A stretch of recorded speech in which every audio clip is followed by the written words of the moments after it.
Oh, yeah, so I've been trying to get you in this podcast for a hot minute now. Yeah. A hot minute.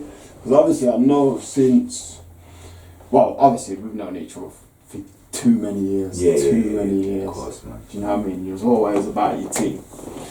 So, I just really wanted to get you in there because I see you all over the place doing bag of work, bag of poetry. Do you know what I mean? In fact, you're probably one of the reasons why I started writing. Oh, come on, bro. Serious thing, bro. No joke. I remember one day, where was we? We was in, by Long Nooth, and we were walking somewhere. Yeah. And you done this verse to me. I can't remember what it was. Yeah. But it was sick. I respect I remember just being like, yo, I need to jump on that vibe, man. Because I got a lot to say. Yeah, man. But I just don't know how to get it out. You get me? Like, so that's how one of the reasons why I actually started putting the pen down. But you know, I'm thankful for that, man. I'm thankful. I appreciate that, man. Yeah, man. Definitely, you was paving the way back in there. You know, Devs, Luke, all them man there. But yeah, man, this is politics and bullshit. Yeah, man, I love that. yeah. Sounds good still. So really, everyone, I'm Aaron Broomfield. We're here today with Chakraman, Decipher.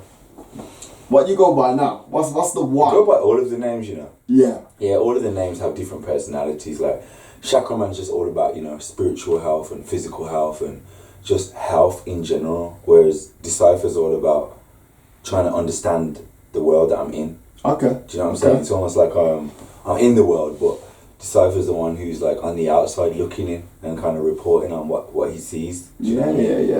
And then Auden Allen is almost like just a combination of those two, but then the other side of it as well. Just, you know, like more. Is it personal or? No, not really personal, but you know, sometimes when I've made names, it's because I want to.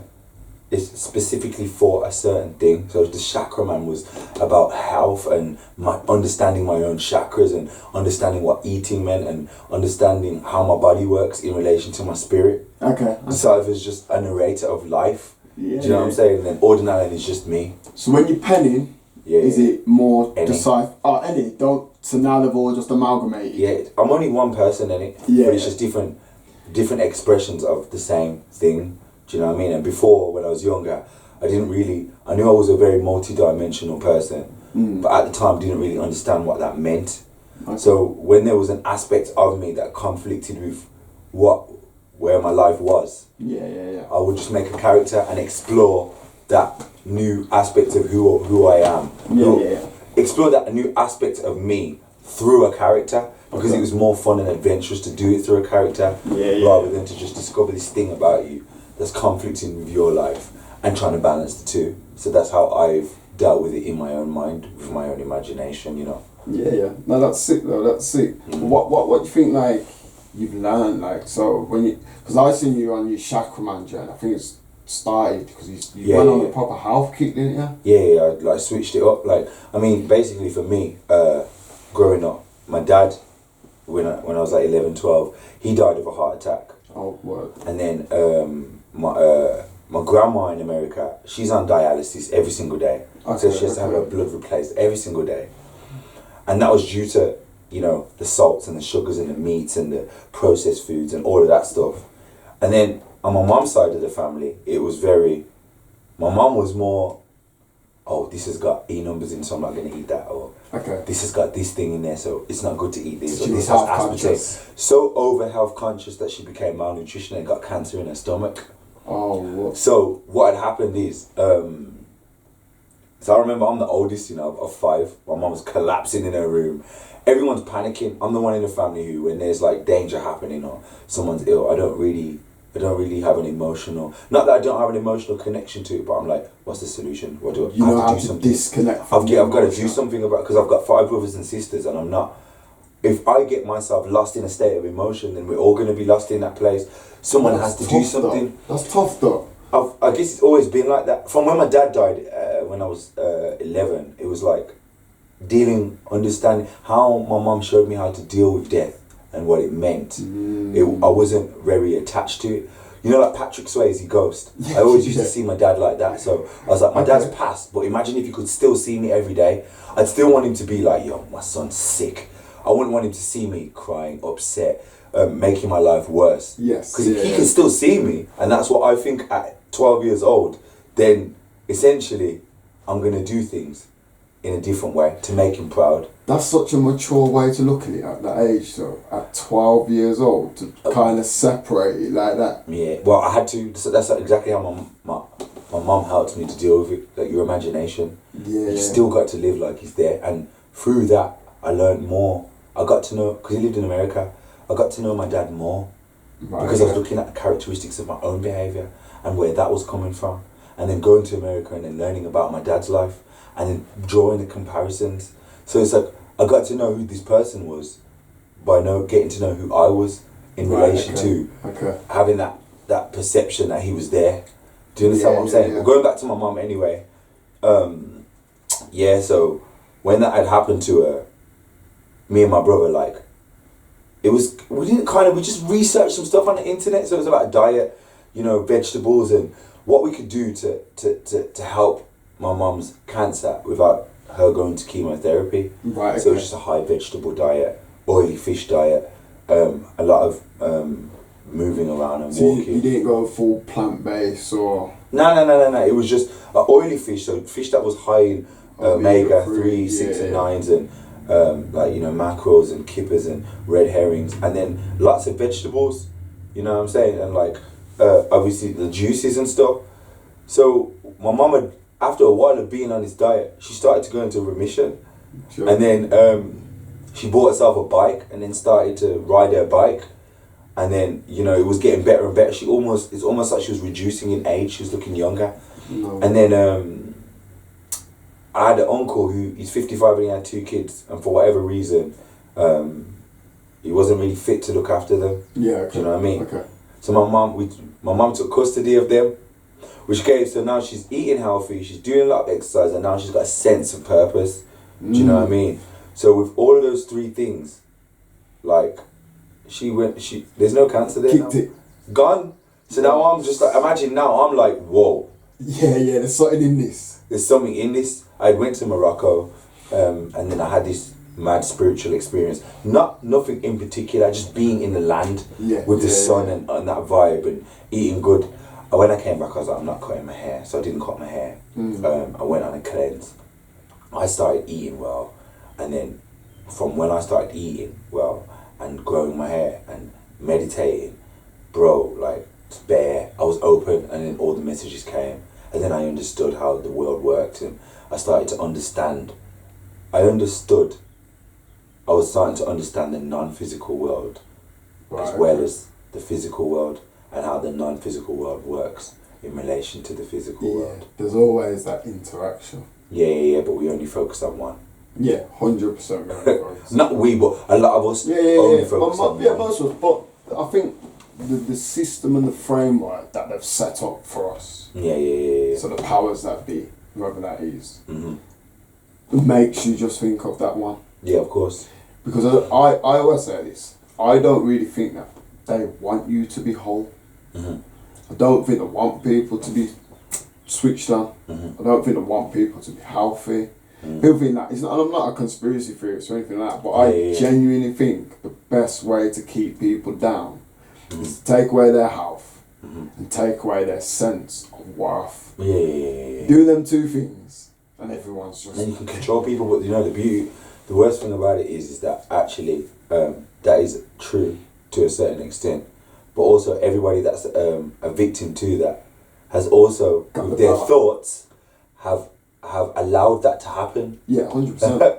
Do you know what I'm saying? Because the mind's a really powerful thing, and the law of attraction is a really powerful thing. It's not, a lot of people know about the law of attraction, but a lot of people don't really understand the science of exactly how this thing works. Yeah. Do you understand what I'm saying? Like, whatever you put your thoughts, it obviously is going to create a certain amount of energy. So anything that's happening in your life is because of how much thoughts and how much emotion and energy you're putting into those thoughts.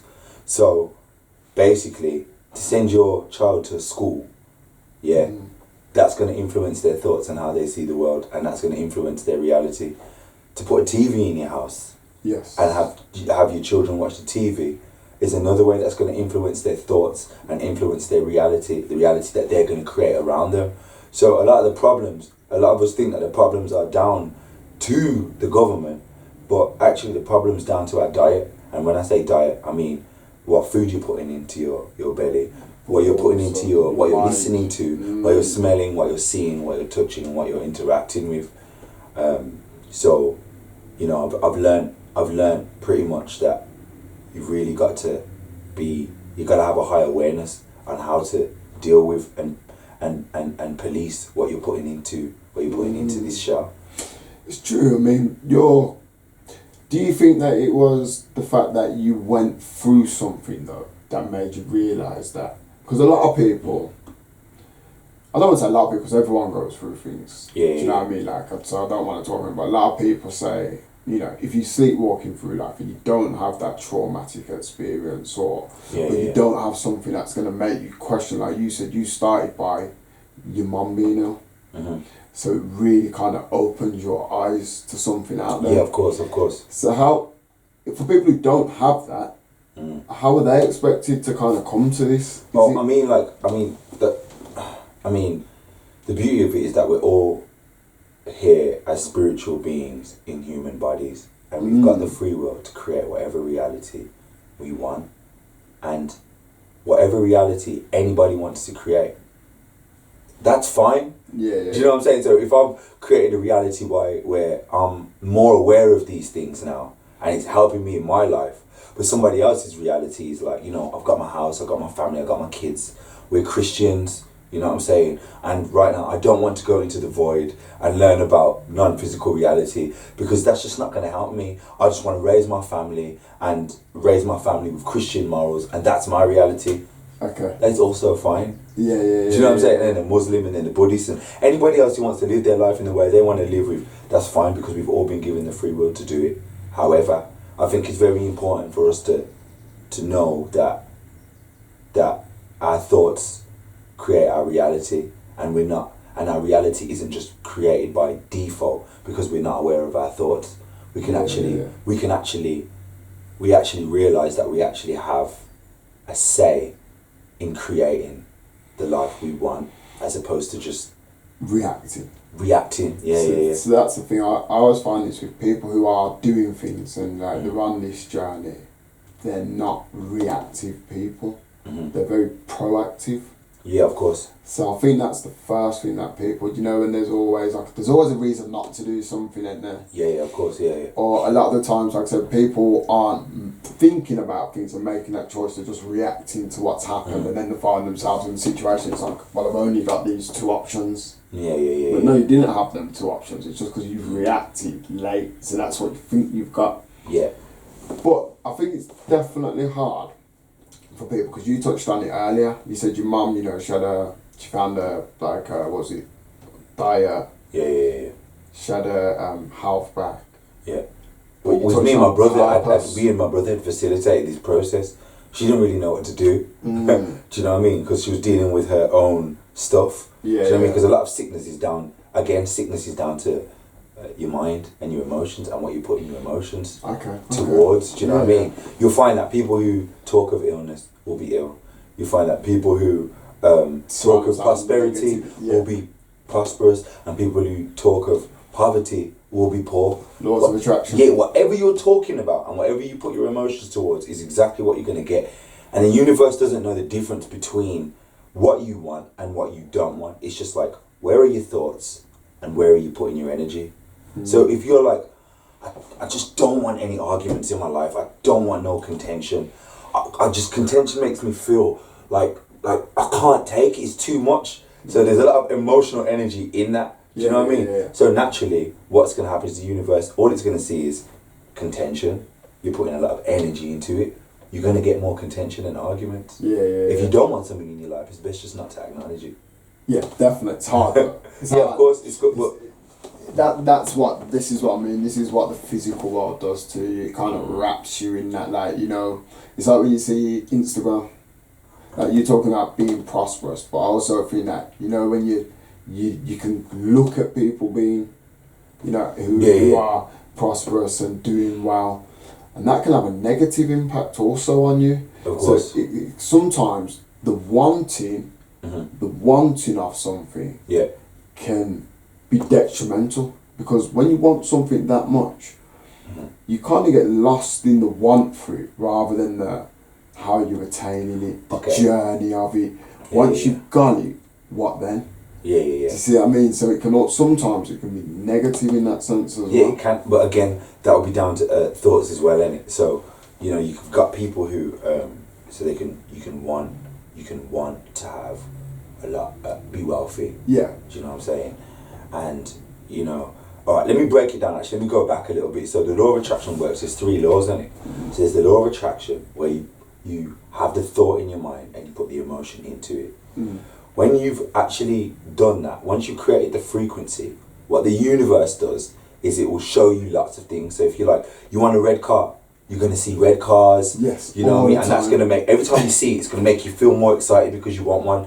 And then, you'll be on the internet and then a red car again. And every time you see a red car, you'll get more excited. And that's you adding that emotional energy towards having the red car. Yeah. The second law is the law of deliberate creating. Okay. So now you put the frequency out there, now you're going to deliberately create the environment for you to get it. So you know what I mean? Right, So you become, every time you look at it, you get that emotional feeling. Every time you talk to people, you're going to be like, yo, I just want a red car, man. I want to red this car. And I can't. You see yourself driving in it. So that's the art of deliberate creating. And then the third law is the law of allowing it to happen. Do you know what I'm saying? So that's the whole process of the law of attraction. Now, what can happen is now you might see the red car that you want, and somebody gets out the red car and they're a horrible and selfish person. Yeah? And you have a bad experience interacting with this person.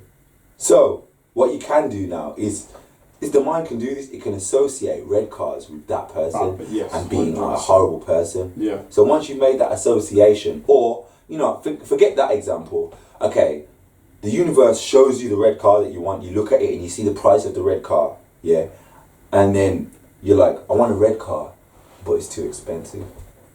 Yeah, just that little thought there can cause that thought's going to create itself. So you've manifested the car and the process has started. So you've done the first. But by saying it's too expensive, you've cancelled it out. So does that cut off the third stage? It cuts it off.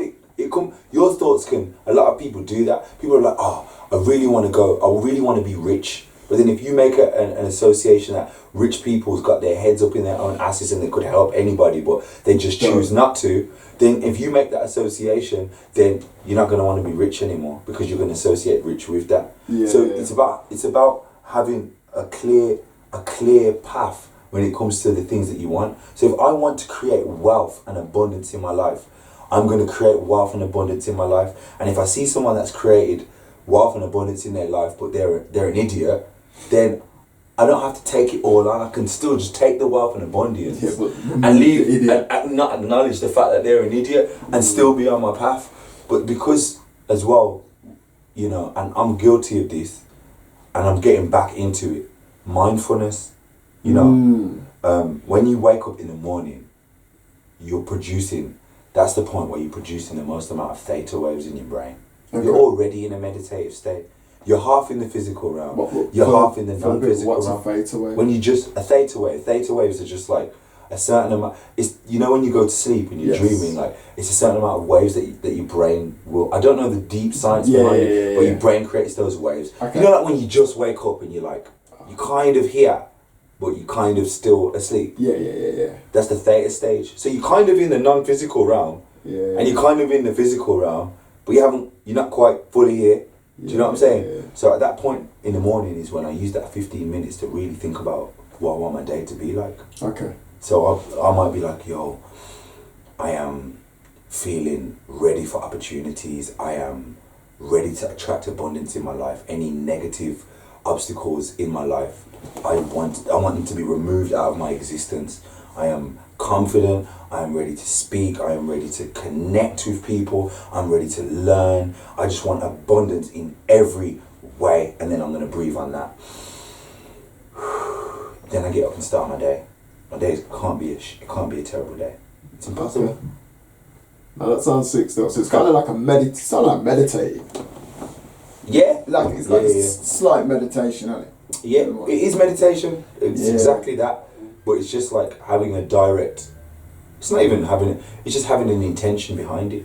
Yeah. It's just saying that when I walk out, this is the spiritual outfit that I'm gonna walk out with, and anybody or anything that connects with the frequency of this outfit, then we can go down. We can go. Yeah.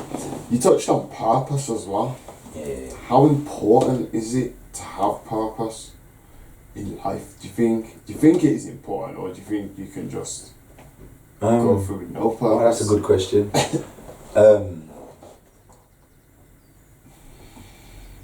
I think it's important because I can't really envision a life without purpose. But I think you can have one purpose, and you can have purposes that can constantly change. It just depends on what you want out of life and what you want to achieve. Is going to tell you what your purpose is, if that makes sense. It's a really difficult question because it's important to have purpose. It's important to have purpose. I guess the reason why I'm finding it hard is because when I actually think about it, you asked me and I'm thinking about what your purpose my purpose is. And like for me, my purpose is to just create change. Do you know what I'm saying? That's my purpose, is to create change. And throughout the day, or every day I wake up, or every day I'm living my life, I find many different ways to create that change. Okay. Whether it be through spoken word, a conversation, this podcast, any interactions that I may be having with people, the things that I write down, what I post on social media, I'm creating change. And then what I have to deal with is what type of change I want to create. But I do think that it's important to, I guess what I really want to say is it's important to have your own purpose. Yes. It's important to have a purpose that is yours and it's in alignment with what you want and who you are and where you want to go. And I say that as opposed to, living a life that your parents told you that you should live, or your religion told you that you should live. Do you know what I'm saying? Or your purpose. People think, my purpose is I must have a 9 to 5, a mortgage, have some kids, and like I work, and then I'll get a pension, and then that's just a purpose that's been designed for you. Or like a purpose. It's like a template, and everyone's kind of trying to use that same template. Yeah. Which I think is very detrimental in the fact of like, you see women do it all the time, and it's like, all my friends are married now.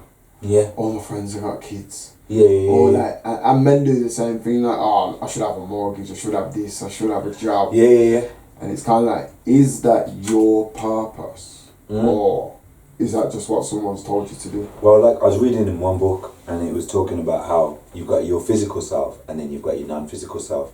Some people call it the soul, some people call it the higher self, some people call it the spirit. It's whatever you want to call it, you know what I mean? But how your higher self communicates with you, it communicates with you through emotion. Do you know what I'm saying? Yeah. And it says that there's only 2 emotions, a positive emotion and a negative emotion. Okay. We call it a whole load of things, but there's only 2. There's the emotion that's going to push you to where you want to go and in a desirable place. And there's an emotion that is doing the opposite. Okay. So it's an undesirable place that you're moving towards. Can you have both at the same time though? Because the way I look at that is like, you could have an emotion that doesn't fit with your purpose. So let's say I think my purpose is to have a family, have a wife, have my children. But then I could meet someone or something happen and it can feel like a positive emotion.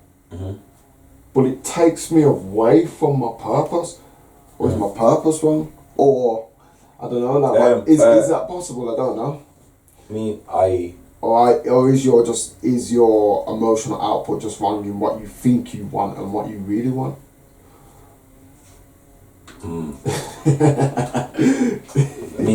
That sounds to me like if I was in a situation like that, it would tell me that I wasn't clear about what I wanted. I wasn't clear about my thoughts and what I wanted to manifest. a situation like that would happen to me is if I was in a situation where I'm in my family and my mom's like, yo, you need to get married, you know, and just, you know what I mean? Because we've got to do it for the family. That's our tradition, you get me? So, but really, you're a free spirit and you want to explore. You want to explore different women and you want to explore. So you sometimes you can be in conflict with, you know, what your family wants you to do and what you want to do. And because that's your thought process, the universe doesn't say whether, well, I think this is right or I think this is wrong. It gives you exactly what you want. So it's going to give you the wifey, and that lifestyle, but it's also going to give you that the primal urge that you want. So then you're going to be in a position there where, you know, you're going to have to figure out what you want. And I've been in a situation like that where, you know, I've seen the good girl there and I've tried to balance the two. This is me in the past. I've tried to balance the two, and then, you know, when I've done the primal thing, I always end up in a situation where, oh man, I really don't want to be here. I got my phone ringing, I got this girl ringing my phone, I got that girl ringing my phone. And though it feels nice at the time when I'm with them, all over, it's leading up to something that's not good. So your physical is overriding your thought process in the times. Well, I mean, I'm getting exactly what I want, so I'm having that fun. But then if the woman might have her intention. Two of them may want to be with me. Do you know what I'm saying? But like, and it's difficult because I haven't got the time because I'm entertaining so much that I end up in a situation where I'm confused. That person's like, we can't do this no more. Where is this going? I'm like, it's nice the way it is. More confusion, more contention, more arguments. Then I could be in a... This is all hypothetical. Totally hypothetical. But no, but I've really been in those situations. I've grown from those situations. But I've been in those situations to know now that... How to act. Yeah, to know now that, you know what, actually, that was me in a place where I was young and I was just exploring that physical aspect of myself. Now, like, I've been practicing celibacy since September last year. Wow. Do you know, September 2018, because now I'm in a place where now I value myself, I value my life force and my creative sexual energy. So at the time, even though then, because I was young and around my mates, it's about how much girls you've got. It's fashionable. You know, you want to glow and boast to your friends, but then the more I've lived life and I've had a spiritual path, I'm like, this energy can create life. Like, so why am I going to just throw this energy away? So I mean, now I'm in a place where I'm practicing celibacy, I'm learning more about my creative energy, and more about my sexual energy, and the different amazing things that it can do. So why would I just give it away just for the sake of a physical attraction now? Do you know what I mean? That's so true. So you're practicing celibacy since September. And have you, what's that been received like? I don't know, are you seeing someone? Have you been on dates? There's no partner. So have you been on dates and told No dates, no intimacy. You literally just no kissing. cut it? I'm not interested. And you want just seriously practicing on yourself, better self? Practicing myself, practicing myself. You feel better for it, you don't feel that? Yeah, the first time I tried to do it was difficult. And the reason why it was difficult is because I practiced celibacy, but I wanted to have sex. Right, okay. You know what I'm saying? I wanted to have sex, so my energy's building up, or when I'm around a female, the energy's just building up, and then I found myself in a position where, you know, you have wet dreams and shit. Do you know what I mean? Like, you're constantly thinking sexual thoughts. You're a bit aggressive because your sexual energy's really, really high, and, you know, it just ends up being a cataclysmic thing where it just doesn't work. You find a girl and you make it happen, and you're like, you know, I'm not about that life. Do you feel it's like a waste of time after as well? It was a waste. Like, why did you do this?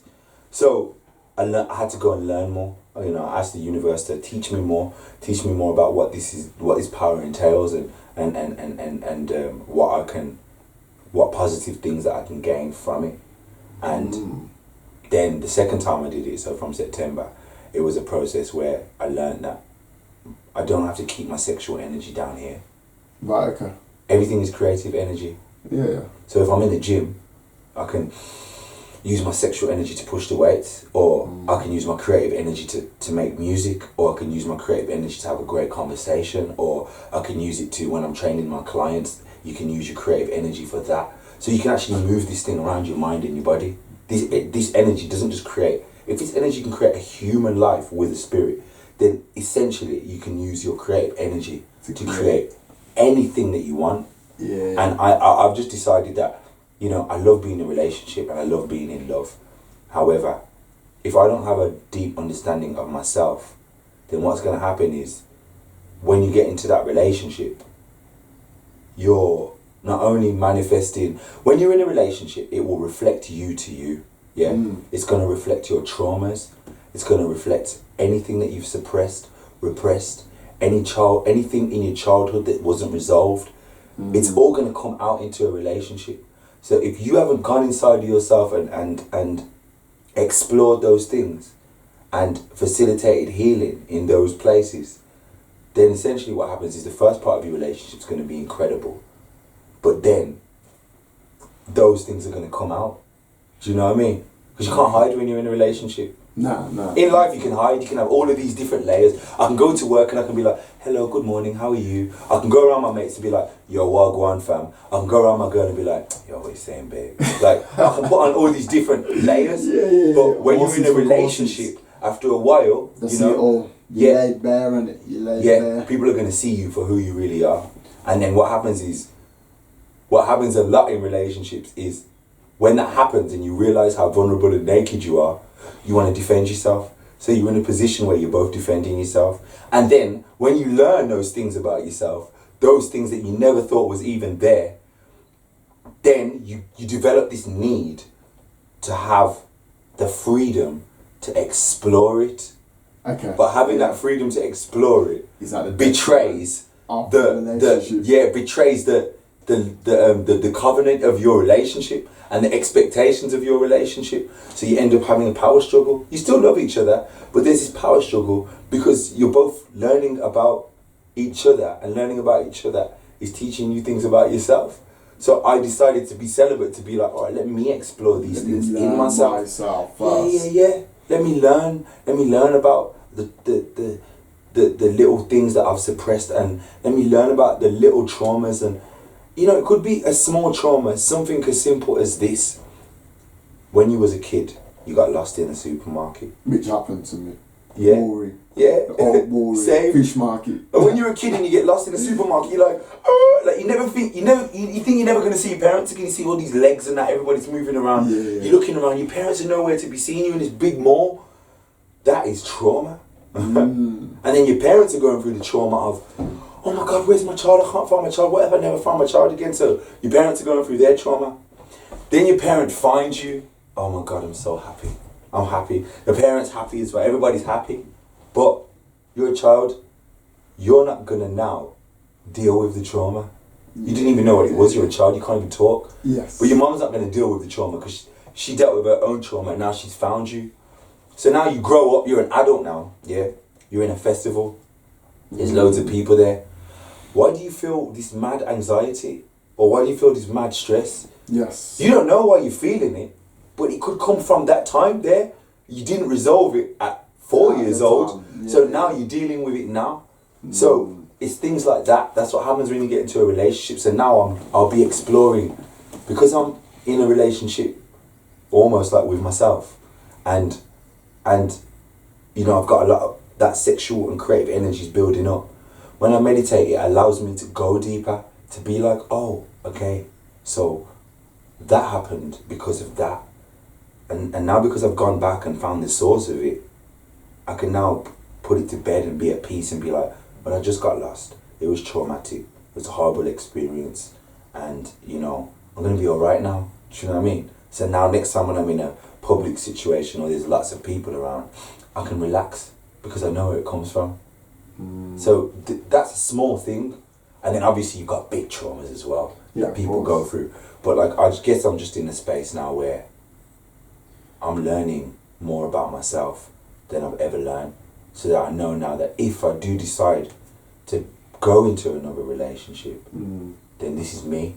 This is not me trying to fill this empty void or find someone to fill the empty void in myself. I'm filling the empty void and I'm coming to you as someone who just wants to grow rather than heal, you know? Yeah, I was going to say that because I think a lot of relationships in general do come from you trying to fill a void.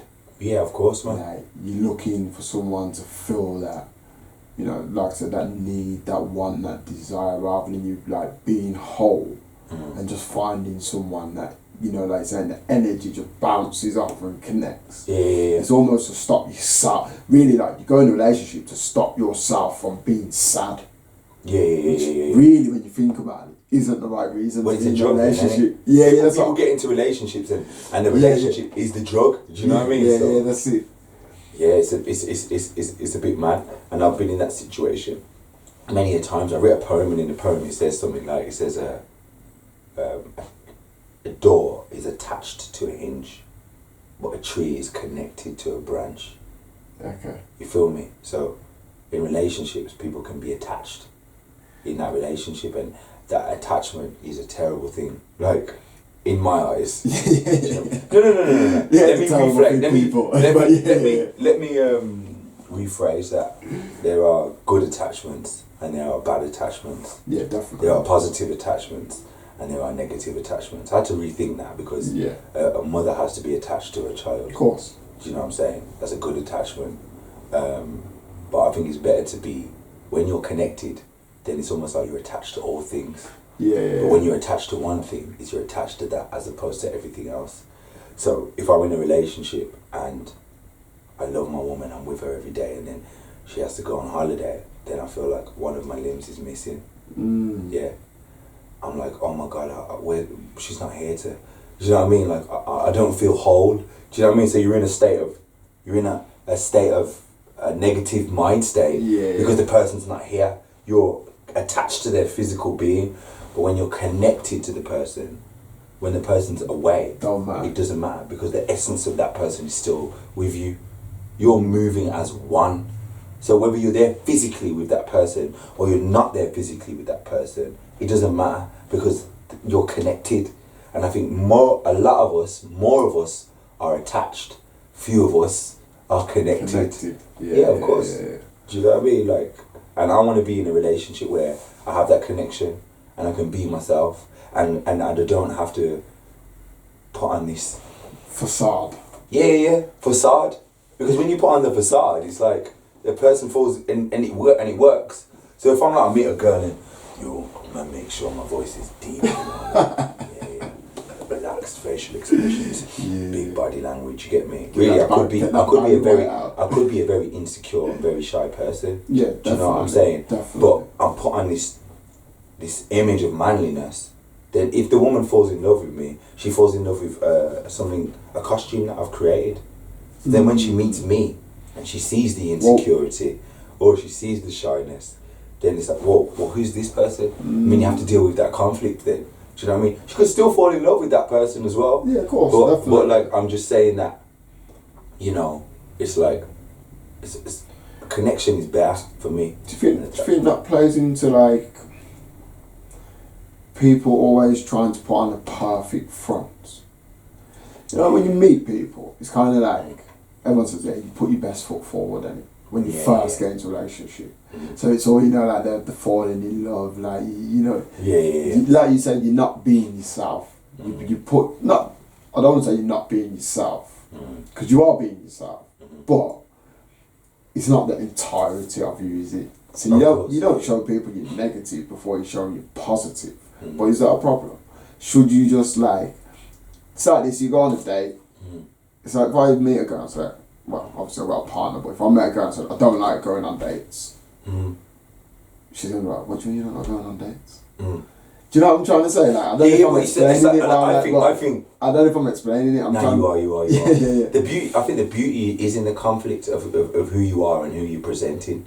I think in England, especially in the West, we live in a way where, you know, like we've always put on these different costumes and all these different fronts, and my front is dealing with your front, but at the core of who we are, very rarely do people interact at the core of who they are. I'm only just learning how to do this now, and like I'm reading a book by Robert Greene called The Laws of Human Nature, and that book's really helping me to do that.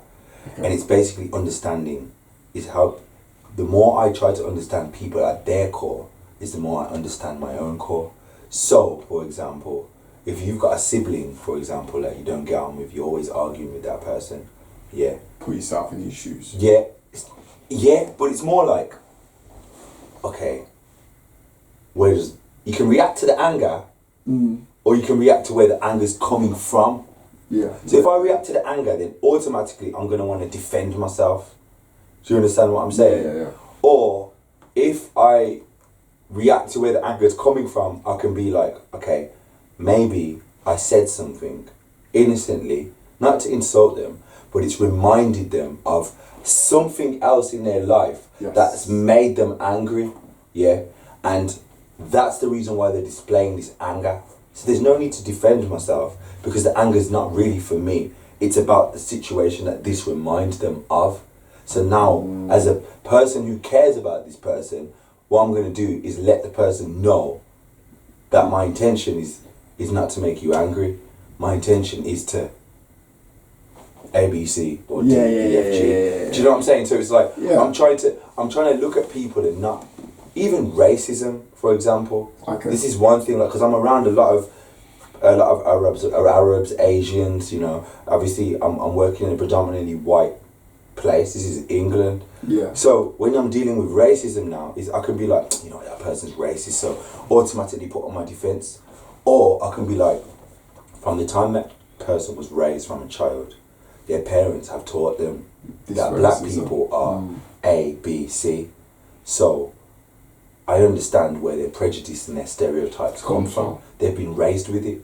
So what I'm going to do is I'm going to present myself in an honest manner and in a way that maybe conflicts with their ideas. Yes. And then see what kind of decision they make. And I could do that by my actions, or I could ask the person, you know, when you grew up, like, what was your perception of black people, or what was you taught? Do you know what I mean? I think with racism, you can't really. I don't think it works. I don't think discussion works with race about people who are racist. I always think it is your actions. Yeah. I feel like when someone has. Because a lot of people who are racist don't actually know why they're racist. Yeah, of course. I realise this. They don't even know. It's just like So when you start talking to them, it's kind of like a thing where, like you saying, they just get defensive straight away. It's just like, I'm the attack. But if they're seeing, like, you know, you doing good things, you doing good deeds, and then maybe you do have a conversation with them, maybe, you know what I mean, you react to them in a certain way, and they're like, wow, like, what's this all about? This isn't what I was taught. Exactly. Yeah. Especially with the blacks and the Asians. Like, I work in a shisha bar, so when I first worked in a shisha bar, I realised that there was this whole standoff thing where I was like, I thought that Arabs and Asians didn't like black people. Yeah. But they're also thinking that your black people don't like Asians. So, because I'm aware of my energy now, more aware of my energy, I'm like seeing this thing and I'm like, rah, there's my beliefs and what I've learned growing up as a black youth, and then there's their beliefs. How do I get past this? So obviously I never tried. At the time I was just like, alright, I'm just going to do my booking. And then when I start playing the Asian songs, and people come, how do you know about these songs, bro? Like, they're shocked. How does a black person know how to play Punjabi, Asian and Arab songs? You get me? And I'm like, yo, I love the music, man. It's like, it's very similar to like Bashment and very similar to like dancehall.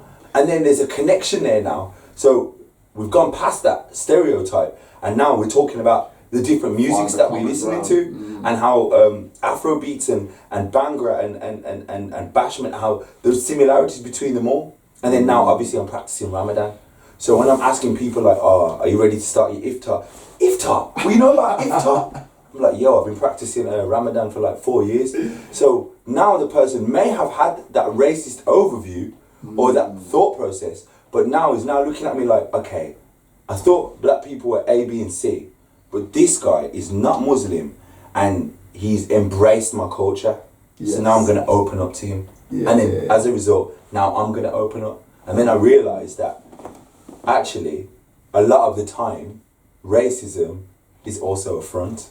Yes. It's also a costume that people put on because it helps them to get through. It helps them to get through. Do you know what I mean? So once you realise that actually, at the core of everyone, there's a child, and that child is wants to express themselves. If you, when you're talking to people, when I'm talking to people, I want to talk to the child. Do you know what I'm saying? I deal with the fronts, but let's get into it. Let's really. How are you feeling today? Do you know what I'm saying? Like, what obstacles are you facing? Do you know, what are your dreams? Like, what do you really want to achieve in life? Like, do you know what I mean? Like, I feel like not enough of us ask those, and I don't even think friends do really. Like, you know what I mean? Ask those deep questions. And to be fair, they're not even deep questions, but they don't ask those questions of one another, because it kind of.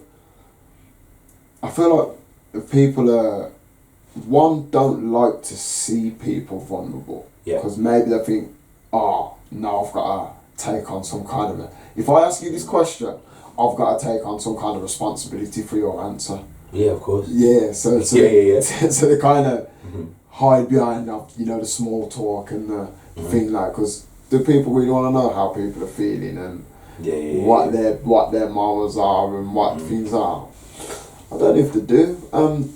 In this day and age, but I mean, I've heard some of your poetry. You touch on a lot of it, but so how did you draw inspiration for that? Is that just come through interaction? Or inspiration from asking people? Because I think one thing that inspired me to do is obviously the books that I'm reading, which are The Law of Attraction by Jerry and Esther Hicks and The Laws of Human Nature by Robert Greene. But you know when people pass away, like people die. So you got a friend and their mom's died. Or their like dad's died or something. And what people do is when the person, everyone in the room knows, but when the person walks in a room, everybody talks just not about that situation. Such. Because don't talk about that. You don't want to bring that up. When really, actually, the person just wants somebody to ask them how they feel so they can get it out. So everybody else is like, because we're in a state of, we've got all these fronts covering the core of what's going on.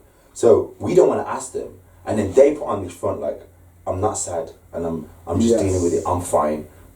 But at the core, so now you come around someone like me now, I'm going to be like, so, you know, how are you dealing with the death of your mom? Yeah. Really, when everybody's being quiet, they think that somebody, in their mind, for some bizarre reason, they'll think that person will be like, why would you ask me this right now? But you'll find that if you ask that, if you say, how are you dealing with it right now? You know what it is like. You know, I'm having a hard day, bro. It will come out, and then actually, what will happen at the end of it is the person will be like, "Oh, thank you. I'm so happy that I have that initial." And I think deep down, we all want to talk about it, but it's just the shame. Like, it's a lot of shame in it. Like, we don't. It's to be vulnerable is the scariest thing, but it's what we want the most. So, for example, you know, you got rappers in Birmingham. Or rappers anywhere, or people who do spoken word, we always spit bars from our ego or one of our layers, but very rarely. But when we listen to artists, we listen to the ones that are completely naked and completely explain their truth. That's why Drake was so big. Like, you know when guys used to be like, fuck Drake, man. They listen to Drake. But then you go back to Eli and you listen to him because it's like, he's talking about a man's emotional journey. Do you know what I mean? And there's no other rappers talking about a man's emotional journey. So it's like, you don't want to admit it in front of your friends, because the vulnerability of a man is something that you don't want to express, but you listen to it because it resonates with you. Do you know what I mean? Yeah. I think, like, for myself, when I'm writing, I think I always write from a vulnerable place. I actually think I'm quite comfortable being vulnerable. Like, always, like, and I think I've always been like, even though, don't get me wrong, I've suffered with depression, anxiety, of tragedy, but I've always been quite comfortable in knowing that it's okay for me to be. In fact, there was a point after my brother died where I think I thought, you know, like you was touching on earlier about your mum and saying you're the head of the family, you gotta be strong. This is why I asked you, that must have been tough. Because I remember when my brother passed, being like, right, I've got your little sisters, I gotta be strong.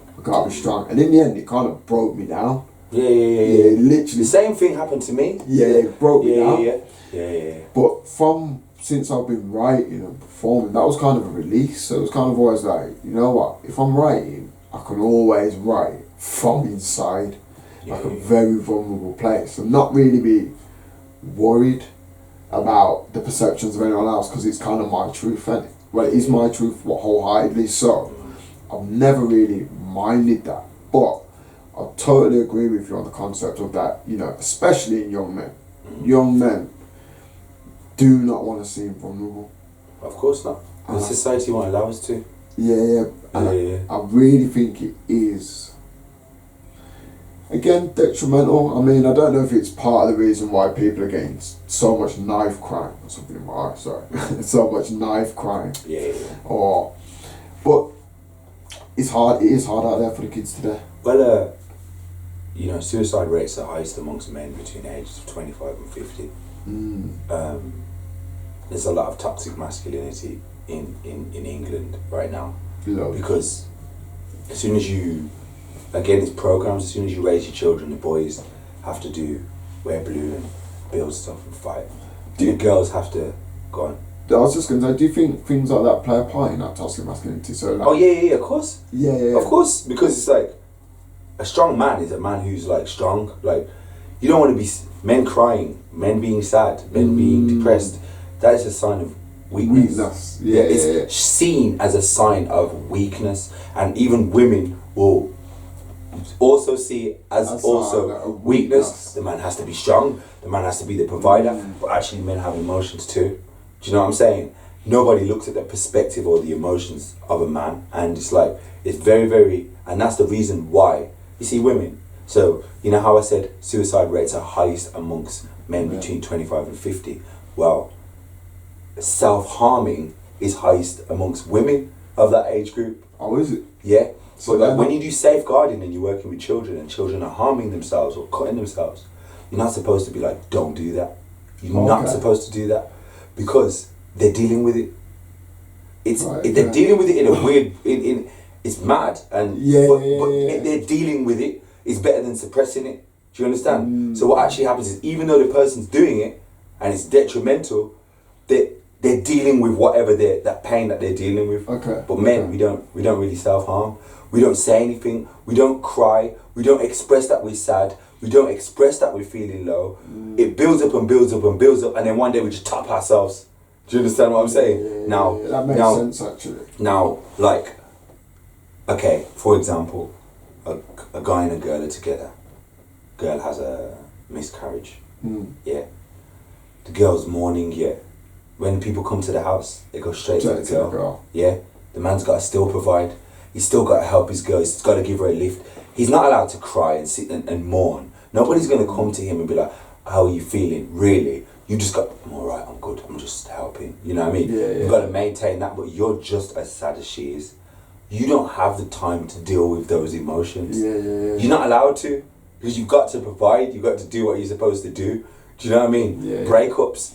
So here's the next thing. You go and chill with your brethren, your male brethren, and you know, your male brethren, the first thing he's going to say to you is, yo bro, let's go out, man. Let's 100%. Go out and get more gal. Let's get wavy. Let's forget about it. Your male brethren, because he's also going through the same thing. To deal with your emotions and his emotions. This is what I was just about to say. Like, he don't want the responsibility of your emotions, so he'll be like, yo, let's just go out. But that is actually just helping you suppress things even more. Definitely. Because you drink it away. You're not dealing with it. So now I can't go. So if I'm sad, I can't go to the women, my sisters or my mom or my girlfriend. I'm open to do that now. I'm very, very open to do it. I see strength in my vulnerability. Yes. But I'm saying, when you're growing up, like, that's how it can be. Oh, I can't go to my mum and my sisters or my girl because I look weak if I do that. Do you know what I'm saying? But I can't go to my brethren either, because my brethren are going to help me to forget about it. So it happens when everybody walks out the room and I'm just in the room on my own. I just fall into that void where I get into that emotional state, and then as soon as I hear my brethren coming back into the room, I gotta put on that man front again. Do you know what I mean? So it's like, you know, it's difficult being a guy, because we're very complex and we have a lot of emotions that would be taught. It's hard to deal with. Don't need. Yeah, I'm 33 now, and I'm in a position where now I'm learning how to deal with those things. I'm being open with it. Like, this is how I feel right now. Do you know what I mean? And I'm not going to try and pretend for anyone. But when I began to explore these things, there's so much stuff that came out. Like all the times I was ever scared, all the times when I was ever feeling nervous, all the times when, oh my God, like I actually didn't get over that relationship. I never did. Let me get that one out, let me cry that one out, let me let go of this, let me say sorry for this. Like it was all in me, and I was like, raw. It's like, how do I had to deal with it all.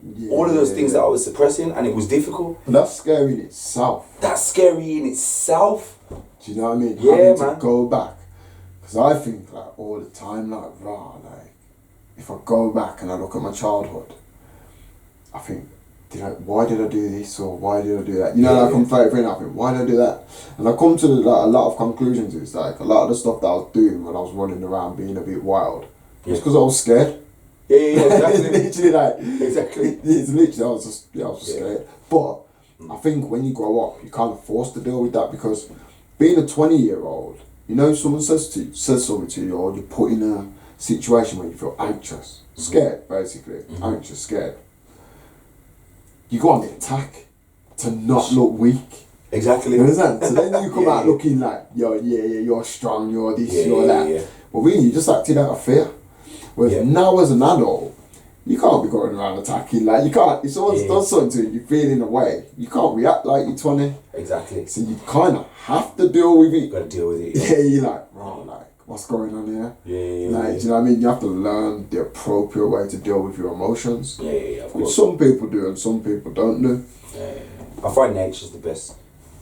Well, this is what I'm saying. When I seen you, when we booked up in the airport, while coming back from down, first thing he said to me was like, yo, bro, I've just been like, in the nature. I just took myself away. Yo, nature's beautiful.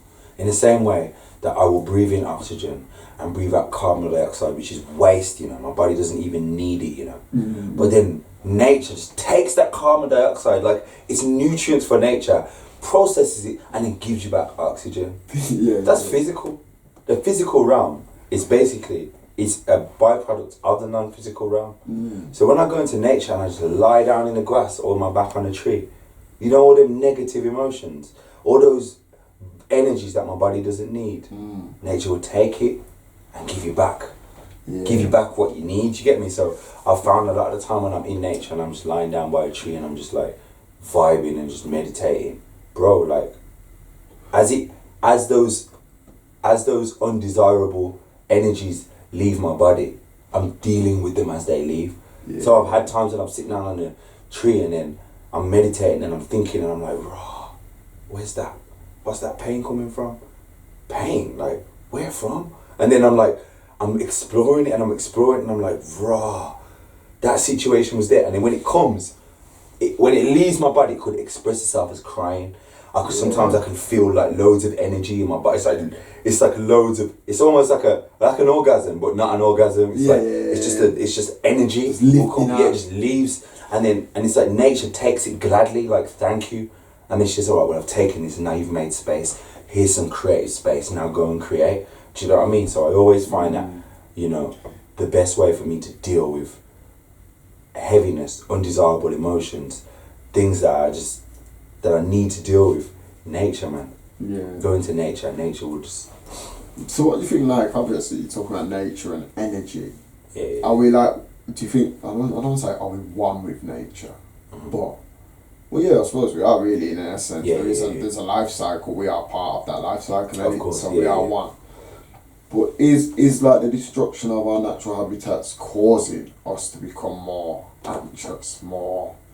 I think there's a link to that, because you're saying when you go out into nature, you're feeling like, I mean, I could kind say, of rejuvenated. Yeah. I mean, it's crazy because it's deep in it. Going back to what we was first saying, like, once I put the energy out there to feel rejuvenated, if I make the association of my rejuvenation being something that happens when I'm in nature, I've made the visualizations and the associations to create my own healing in that sense. So somebody else could go into nature and just be like, yo, this is dead. But your thought process and your associations are going to create that undesirable experiences. So like I said, the reason why I love nature is because nature, in my mind, is, I mean, if you just look at this room right now, this is a selection of trees, yeah? You know what I mean? We're also sitting on a tree,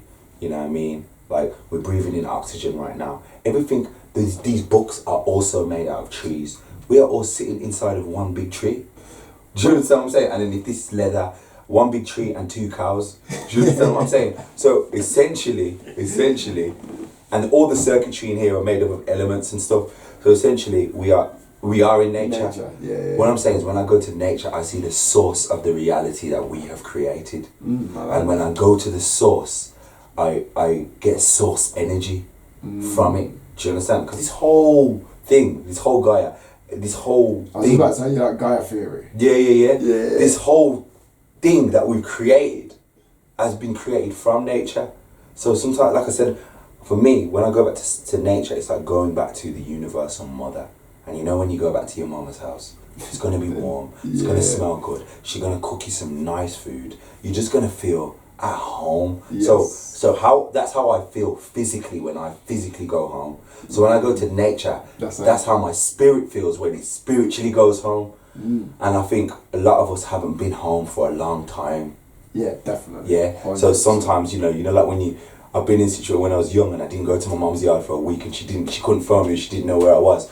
When I go there at first she's happy to see me come. She's happy to see me come home, but it's a bit of a hostile environment. She's a bit mad because she's worried and she's like, where have you been? So I think if you haven't been in nature for a long time, that uncomfortable feeling that you're going to feel when you first go in there is that, oh man, I haven't been at home for a long time.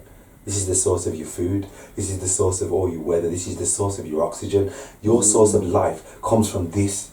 So when you go back, you feel uncomfortable because you've been away from it for a long time. But then eventually you keep doing it and eventually you're like, oh my gosh. Like, you know, like sometimes you can run out of energy in this reality. In nature, there is it doesn't run out of energy for you. It's unlimited. So like I could be working with lots of people and loads of people drain out my energy and go back in nature. It's a complete rejuvenation. So now, obviously, I'm walking around the world and living my life now. Like, my energy can't be drained because one deep breath and I've got it back because nature will always give it to me. So like I said, to answer your question, I think yes, we should go back to nature and nature would give that to us, but we have to have the mindset also has to be in alignment with it. Yeah. Because someone without the right mindset is not going to receive anything from going in nature. Yeah. I agree. That's why, like, it sounds weird, but I say to people, you know, like me and my friends, like, we all go, like, we try and go camping a couple of times a year. Like, going camping. I'm like, yeah. Like, that's like, connect, man. Yeah. Like, I like to go out. I want to move out of the city. Yeah, and same. into the country. Yeah. And you're like, nah, you're city, you've been here. I'm like, bro, like, trust me. When I go out into the country, I feel so much more at peace. Of course. I just feel like, I'm relaxed. Just nothing. I just feel better. Just about everything. Just like, you know what, I'm chilling. Yeah. At one, like you say. It's easy to manifest as well, things. Because when you're in nature, there's nobody around. And you just no distractions. You can literally be like, I want to create wealth. Yo, I want to write 10 poems. Like, I want to write 10 poems. I want to set up a project in a thing. You can literally say this to nature, and like, you know, your brethren will be like, no, blood, you can't do that because this and that and that doesn't happen. It's just silent. It's you and your mind. No distractions. No limiting self-belief. You will just do what you're supposed to. You say what you're going to say, what you're supposed to say.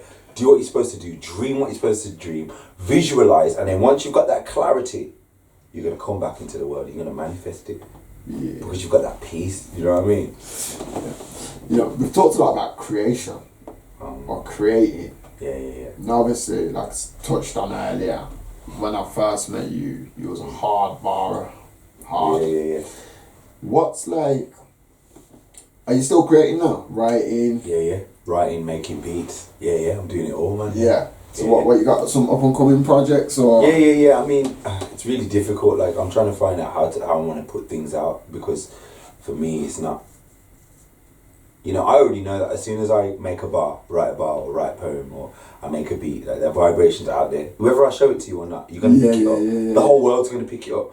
Because it's a vibration, it's a fluctuation of air. When I speak, well, it's fluctuations of air that create tones. When I make a beat, when you see a speaker move, it's fluctuations of air. So it's influencing this reality physically. It's not no science thing. The law of attraction is like, it's a real thing. It's not a magic thing, you know what I mean? So, and I've just been struggling with how I'm going to put things out, because there's a specific way things have to be put out, and people just have this. The music industry and the music business, the music game to me is, I love the process of making music, but I just I don't like the game. I don't like the game. I really don't. Do you know what I mean? So I'm just trying to find out. Right at the moment, is find out the best way for me to go forward. Because obviously, I can remember, like I said, from way back when you writing to not so long ago. You did what's it called, the One Extra thing? I Am Birmingham.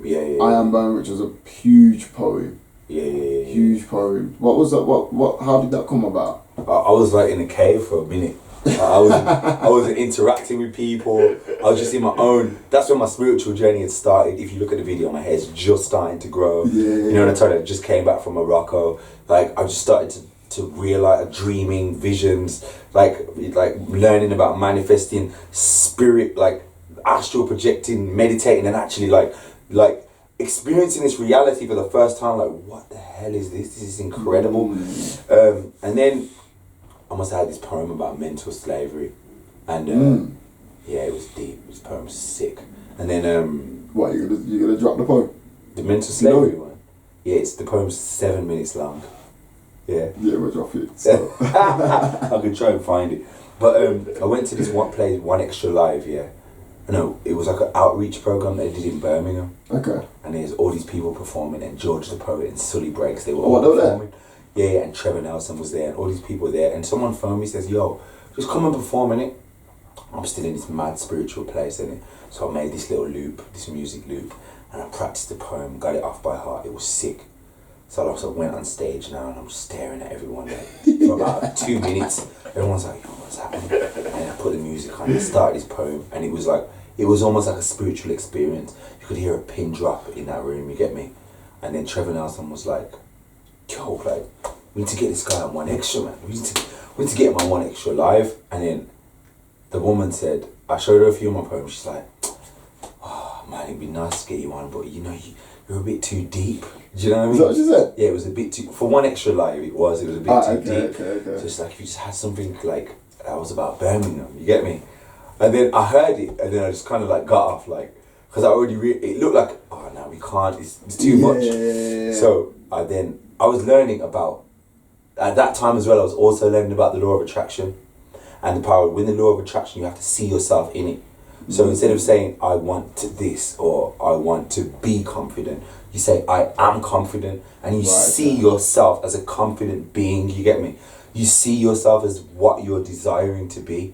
Is it like faking it till you make it?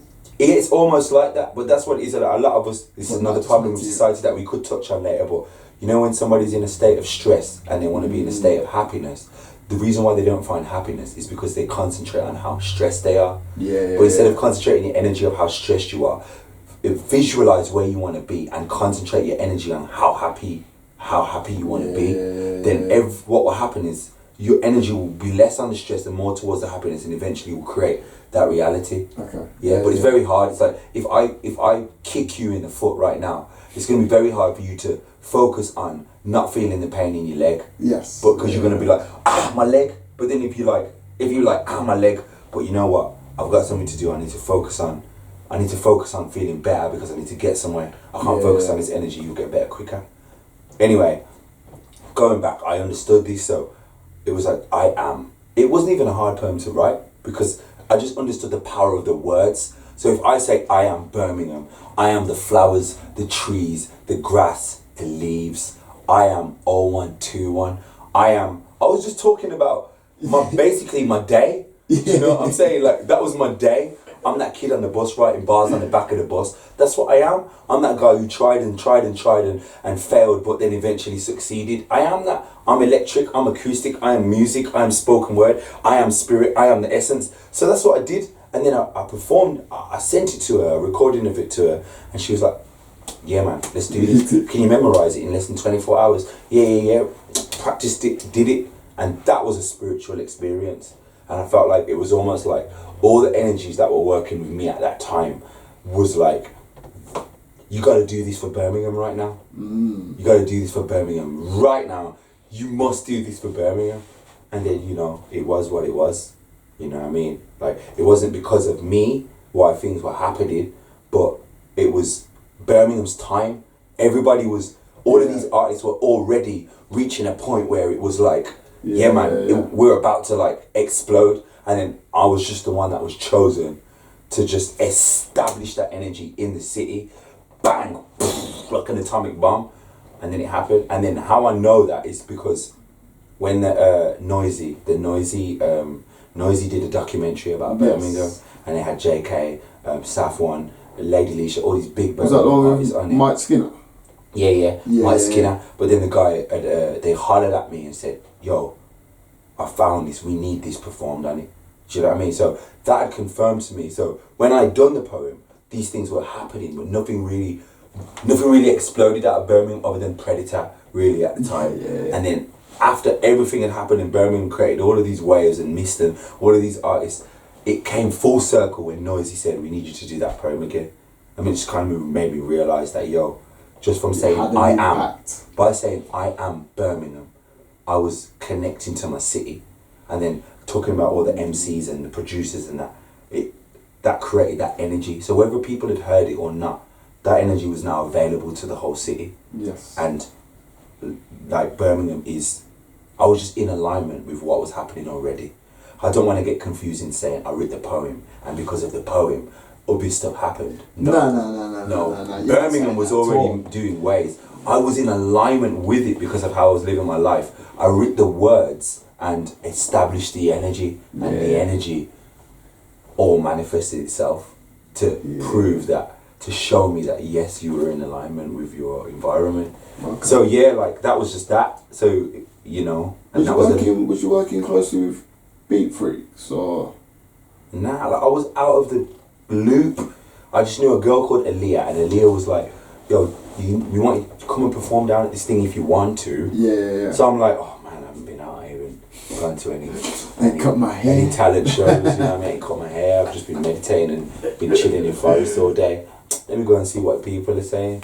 And the day I came out, the one day I came out, was the day that happened. It was huge, and then Don't you think that's a story in itself?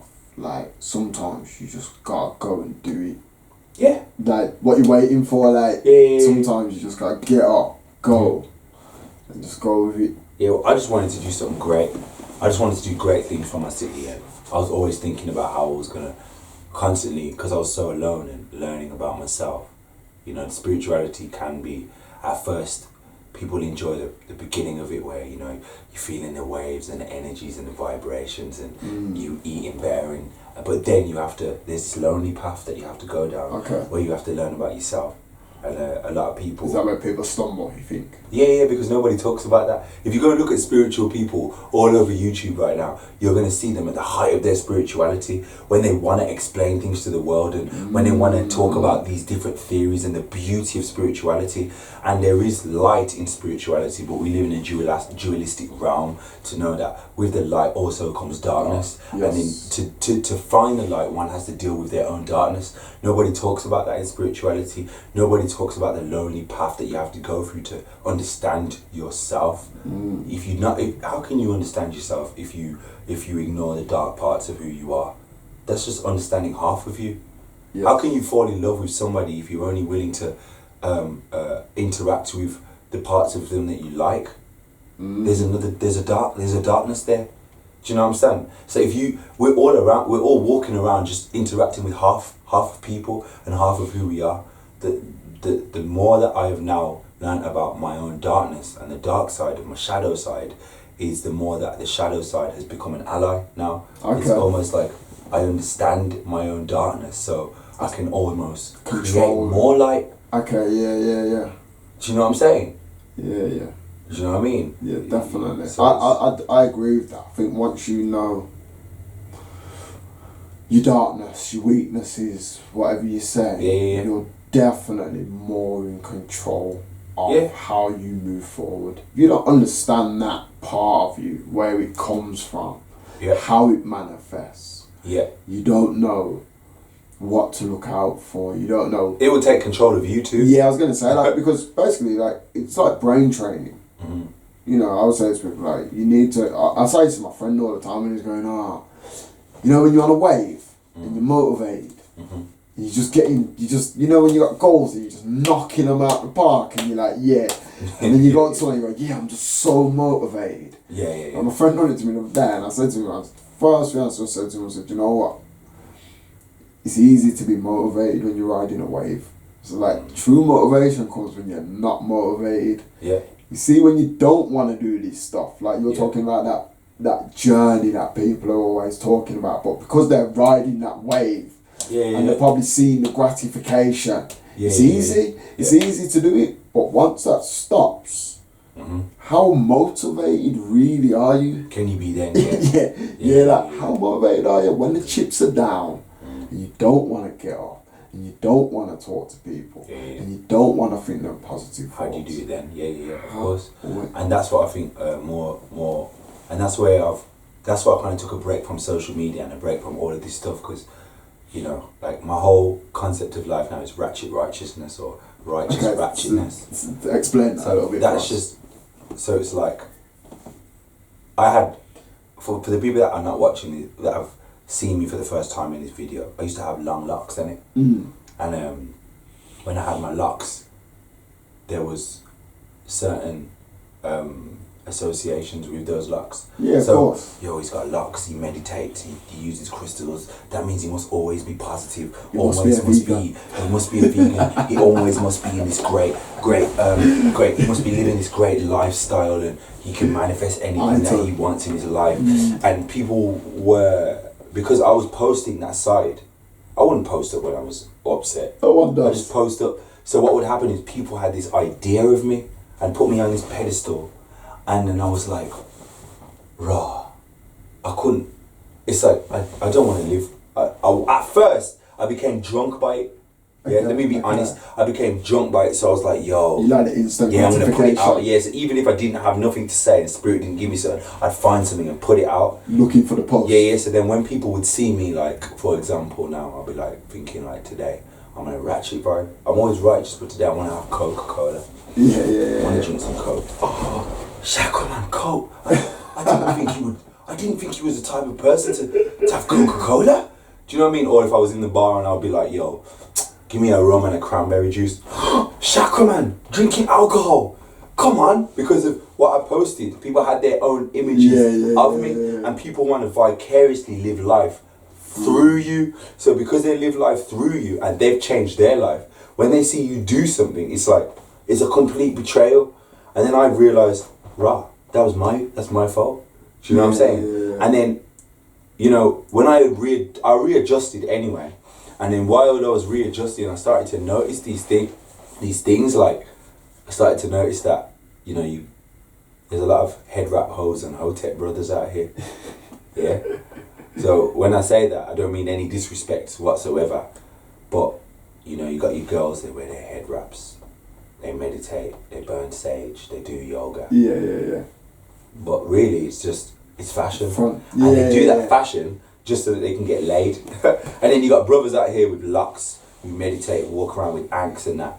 But really, they just want to get laid. In the same way that a guy goes and he buys a nice tracksuit, or he buys some Balenciaga shoes, and then he buys some flipping some Ibisu jeans and some fucking a grill, and then he goes out there and women see him like, yo, he must have money. He gets laid for the things that he's got. People are doing the same thing with spirituality.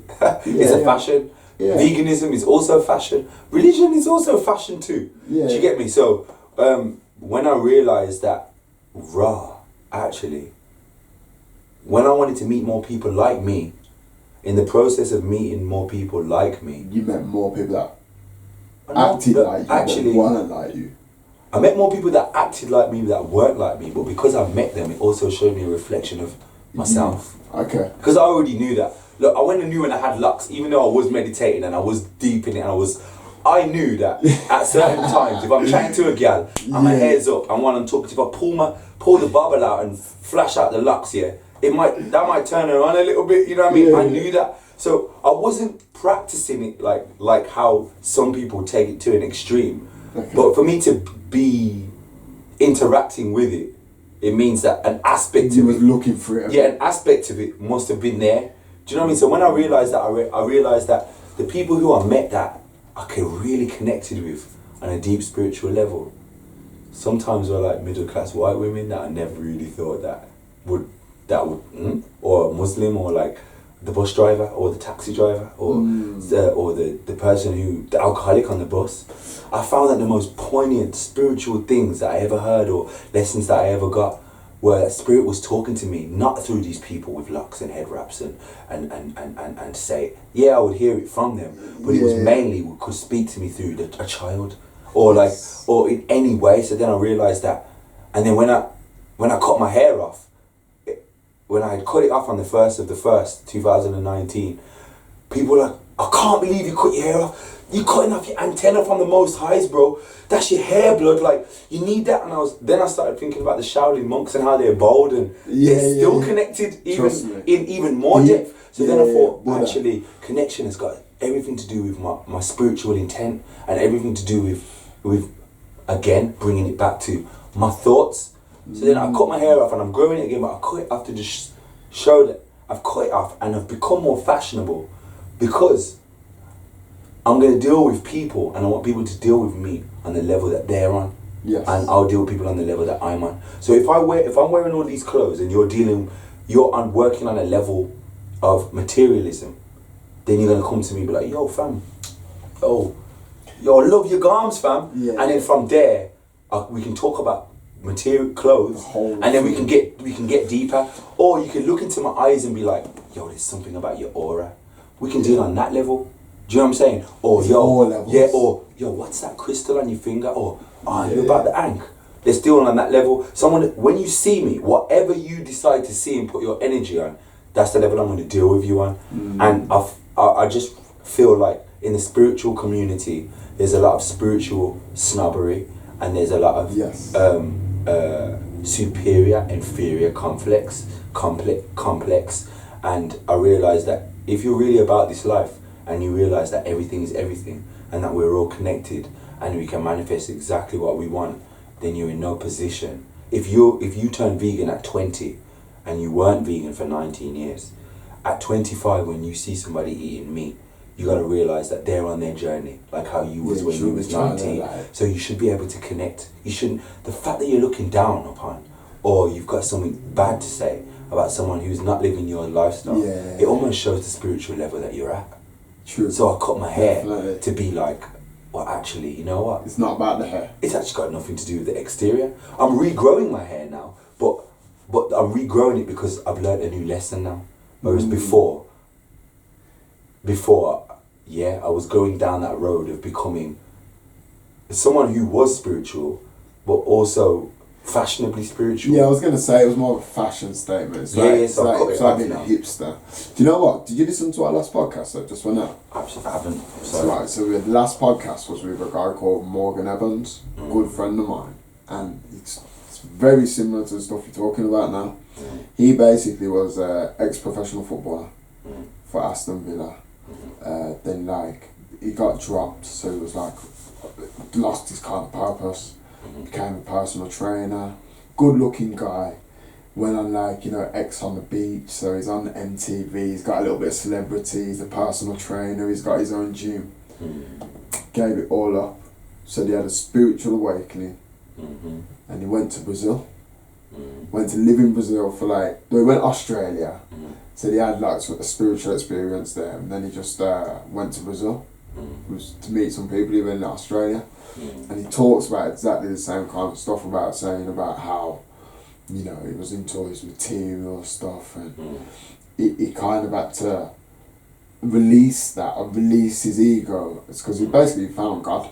He like this was his whole thing, is like he's into energy, but the reason why I mentioned it was because he touches on Buddha as well, and he's like, he's not just saying, yeah, I'm a Christian, but he's trying to take things from Buddhism and, you know what I mean, the good principles in life. But I think it's a really good podcast to listen to, because you definitely have similarities. But the one thing that I asked him, which I wanted to ask you, was, can you be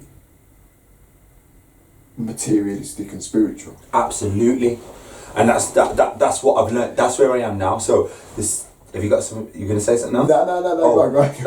that's why. So now, how I'm growing my hair is I'm growing locks at the top, but I want to keep the side faded. Yeah. Because that represents. That's gonna represent. That's what it represents for me. So my locks are gonna represent my spirituality, but the fade is gonna represent the fact that I'm also in the material realm. Now, the problem was when I was becoming spiritual before, I fell in love with that. All I wanted to do every day was meditate, be in nature, my crystals. And it was to the point where, like, if you was like, say for example, like, you would be smoking and drinking and that, like, no, this is where Was you preaching? I wasn't preaching. Okay. At times I would tell people about themselves, but it was more like, I was just like, that is not my vibration. This is my vibration. I ended up being so much paradise that I ended up living there. But the more I went there, is the more that spirit said to me, you have been given these gifts to go out into the physical world and create a physical reality. Yeah, you have non-physical beings that don't have bodies. Yeah, where they're just the essence. Like, so you know, like when you're sitting down and you're probably making a beat or something, and then this inspiration comes and you make the sickest beat ever, and sometimes you don't even know how you made it. That's because you can interact with the energies that are around that are non-physical. That's how inspiration comes from, you get me? So, but I am a spiritual being who has manifested a large aspect of myself in a physical body. So I'm here to have a physical experience. Yes. Now the problem is, some people are having a physical experience but have completely denied or completely unaware of their non-physical experience. Hence why their physical experience is almost empty. That's what the void is. Do you understand what I'm saying? Yeah. So what happened is, imagine I'm having this physical experience, drinking, smoking, going out, enjoying myself, MCing, rapping, going to the studio, gyal, like everything. I'm having this mad experience, and then I'm having it too much. I'm not paying no attention to spirit, and then I go to Morocco and spirit's like, yo, how comes you've just ignored me this whole time? I am here. And then I've had this mad spiritual experience. So I've grown my hair, and then I've also done the spiritual thing to a great extreme where I've knocked out the physical. And then I've realised that there's people out here using spirituality to flipping just get laid, and just, it's like a fashion statement. So then I'm like, all right, cool. I'm cutting off my hair. So now what's happened is now I'm back to the first stage where I'm material, but the depth of the spirituality is there.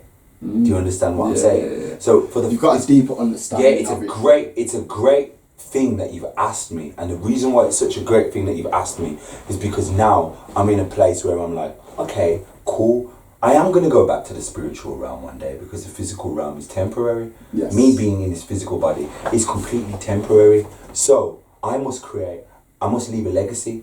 I must have a great physical experience. And for me to have a great physical experience, I must create that with my non-physical experience, which are my thoughts. So now the two have come together, almost like DNA, like a number 8. They got to come. It's not one or the other.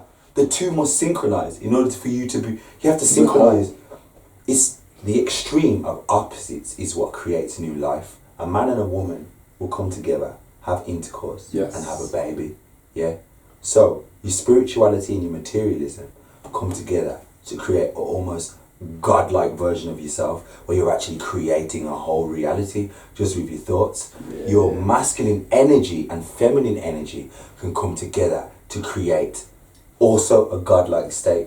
You know, we live in a dualistic realm. So in order for that godlike energy to manifest on this realm, it splits itself into two, and then those two extremes eventually have to find each other again. Do you understand what I'm saying? So I think that we are supposed to have a material and physical, and a material, physical, and a spiritual and non-physical experience at the same time. And I think that's what being a human being is all about, synchronizing the two things together, but consciously.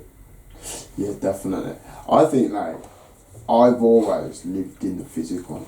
Yeah. Like always. Not really religious. Don't believe in God. Yeah. I think recently, I don't know if it's the more I've been doing these podcasts or just the more people I've been speaking to, or I don't know what it is. But recently, I feel like I've kind of been like, I don't want to say lost, but not feeling like, you know, you're talking about your thoughts. Yeah. Whether your thoughts are like in the right place. Yeah. So I've almost just kind of been thinking like, do I need to, basically, what, I asked you this earlier, like, what is my purpose? Like, what is my physical purpose is fine, but what do I actually believe? Like, do I believe there's something after? Do I believe there's a physical, like, and when I say something after, I don't mean in terms of like there being a heaven, because like I said, I don't believe in God in that essence, but what is my energy going to be after?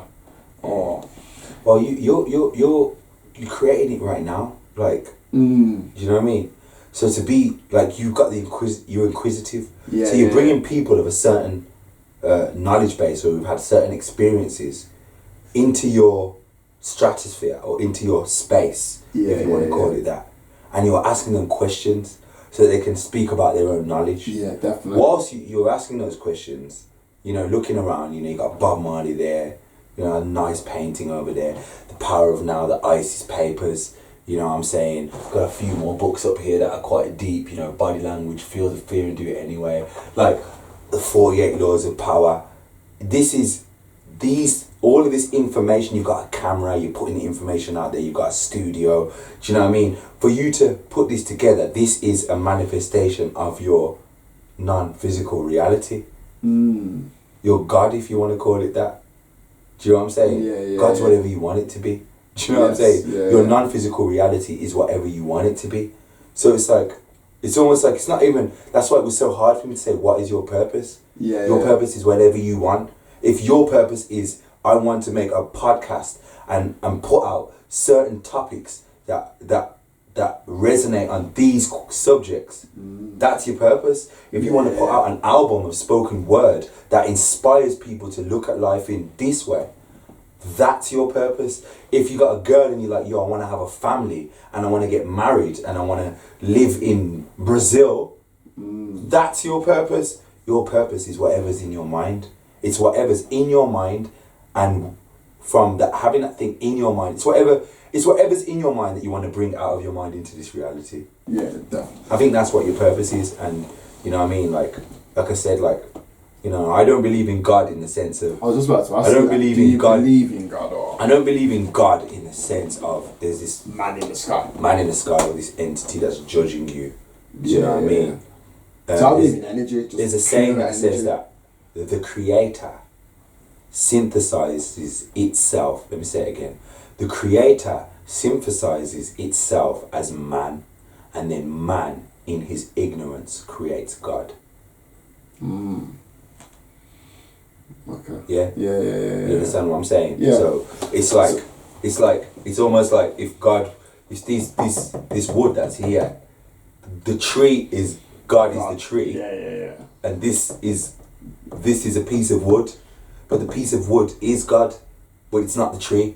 Yeah. Do you understand what I'm saying? So it's like if God was an ocean, then me and you are 2 cups of water out of that ocean, and it's not a piece of the ocean in the cup, but the entirety of the ocean is inside of the cup. Yeah. Do you understand what I'm saying? So because I have the essence, I am creator also, and I can create my own reality with my own thoughts in the same way that God or the Creator created this reality with its thoughts.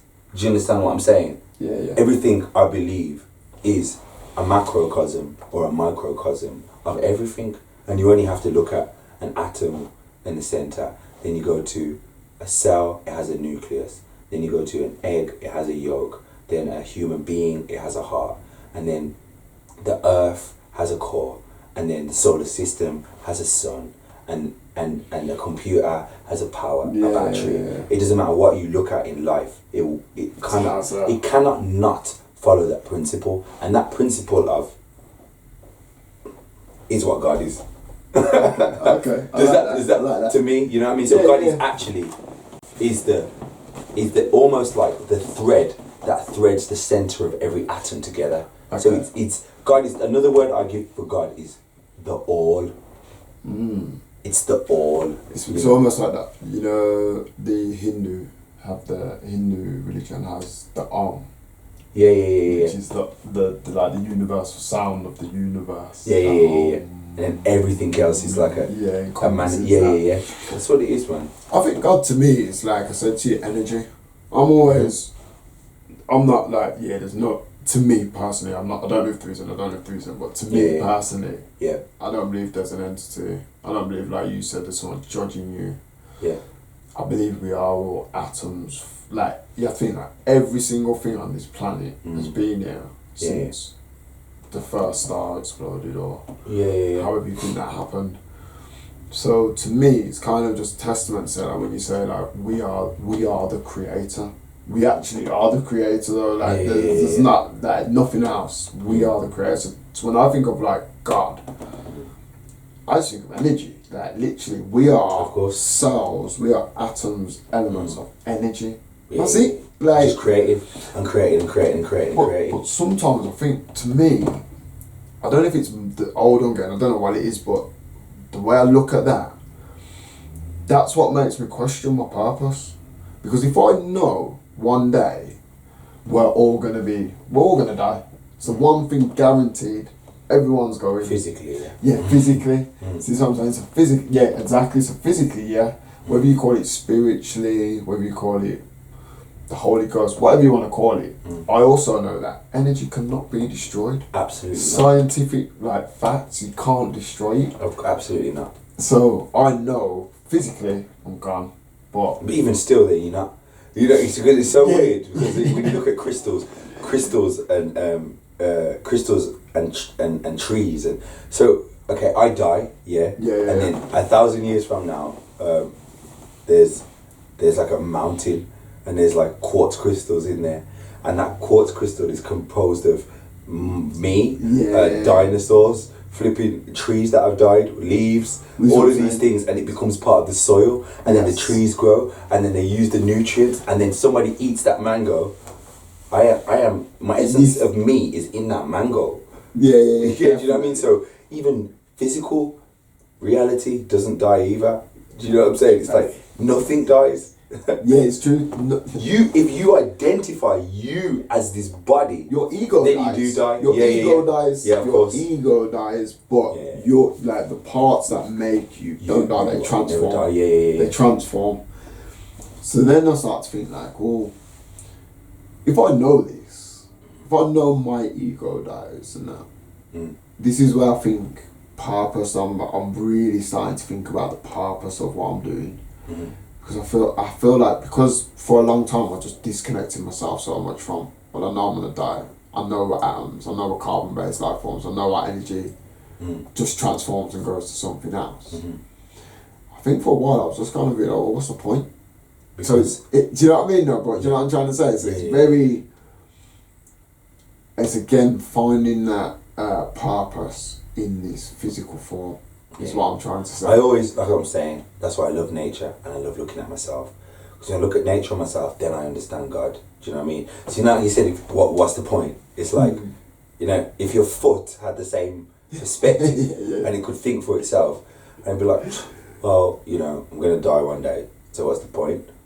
The point is, if it thought that, I just thought, fuck it. Just stopped. You wouldn't be able to walk. Just club foot. Yeah, you wouldn't be able to walk. You know what I mean? So it's like, I already... And then, you know what I mean? It's like, I look at myself as, this is how I look at life. You see me and you having this conversation.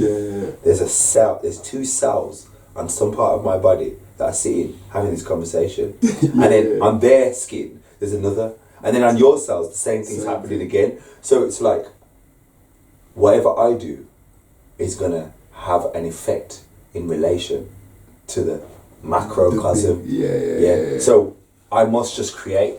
I must just create, you know. I could be on the arm, the left arm, I could be in the heart, I could be in the brain, I could be on the edge of the nose, I could be a hair cell. It doesn't matter. I'm going to live my reality and I'm going to do what I want to do in alignment with how I'm supposed to do it. Because, you know, like I said to you before, there's only two emotions, the positive one and the negative one. And your higher self speaks to you through your emotions. Yes. So the higher self, the part of you that's lived for eternity and for infinity, everything. Yeah, go on, Kev. Have we lost it? I think we have. Oh, I died.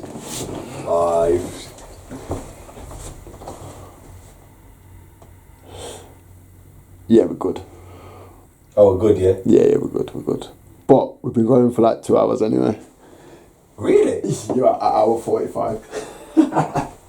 Oh, I feel like I've just scratched the surface. Oh, I can't believe that. Hold on, let's have a pause. I just wanted to say that, man. It really is big testament to how you can manifest your own reality with your mind. Because I bet you never ever thought that this would all be. No. You would have all of this after just having the desire to just. I just want to write poetry and express myself because I've got all these things inside that I want to come out.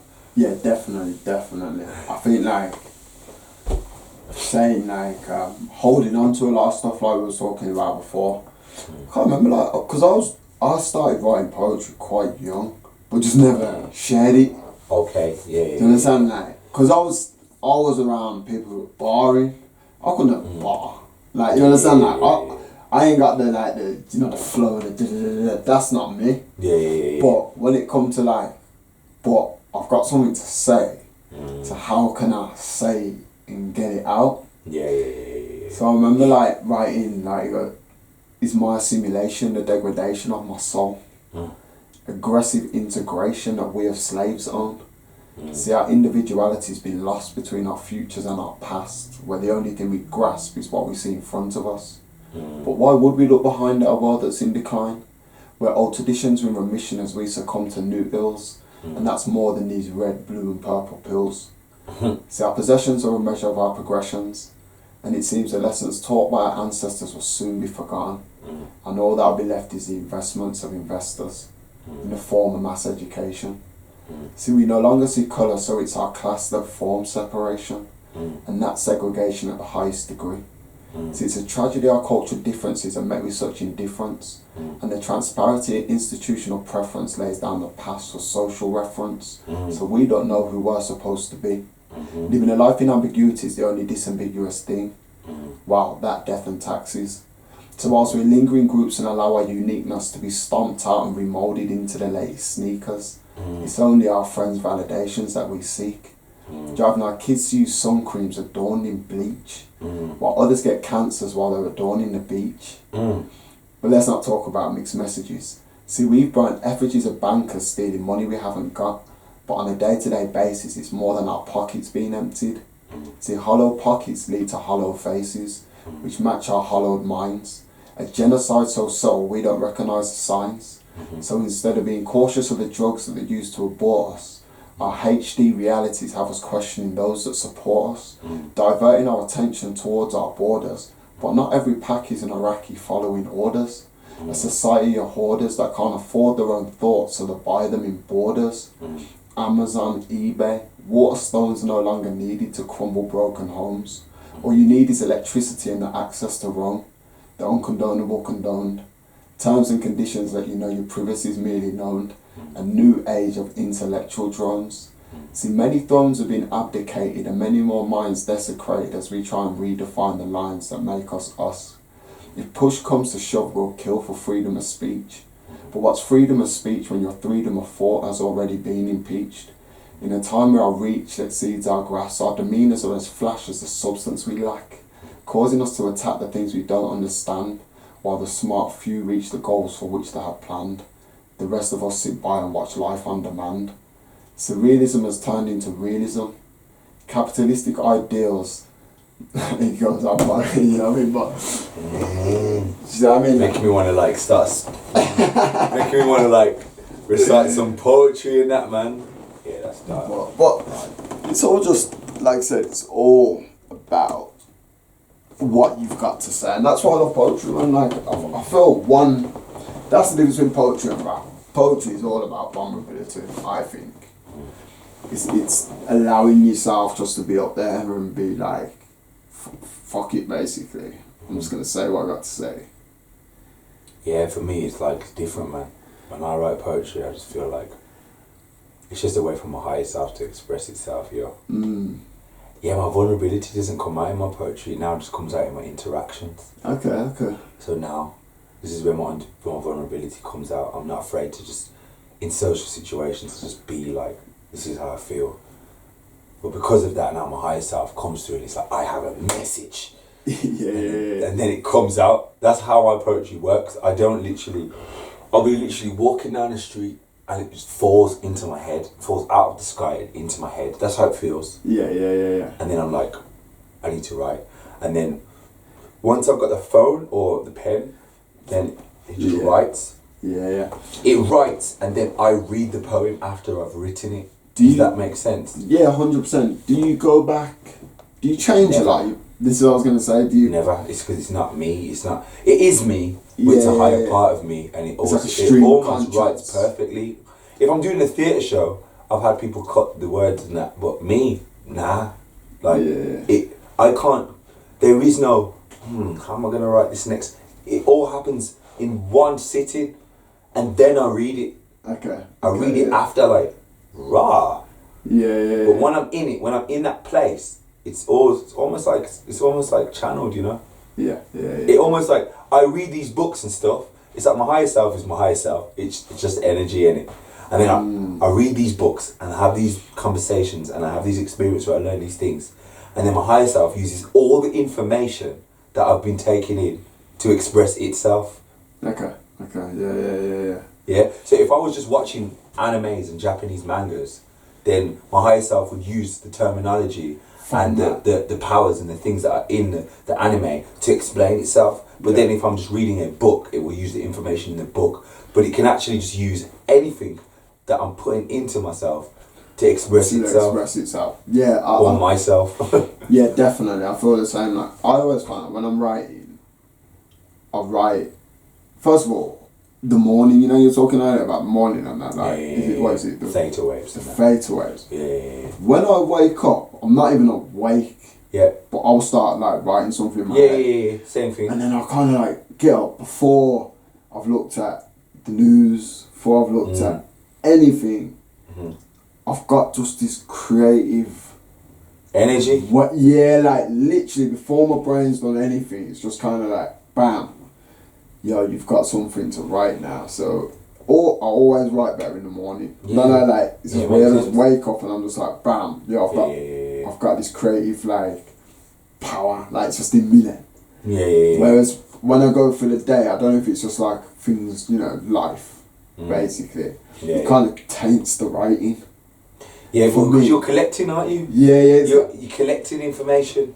You're collecting the information. You're dealing with your emotions. You're dealing with your feelings. You're dealing with big situations, and then your subconscious tries to make sense of it, and that's what your dreams are about. Your subconscious making sense of it, and then you write the reality, or you write your reality, or you write what you see, or you write whatever's on your mind, or whatever you want to create. Essentially. Yeah. And it's not even just writing; it's just creating anything, like.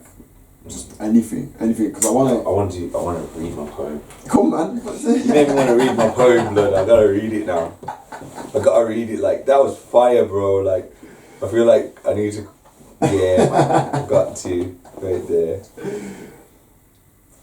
Okay, I am one word, in one sentence, in one paragraph, on one page, in one book of this universal library.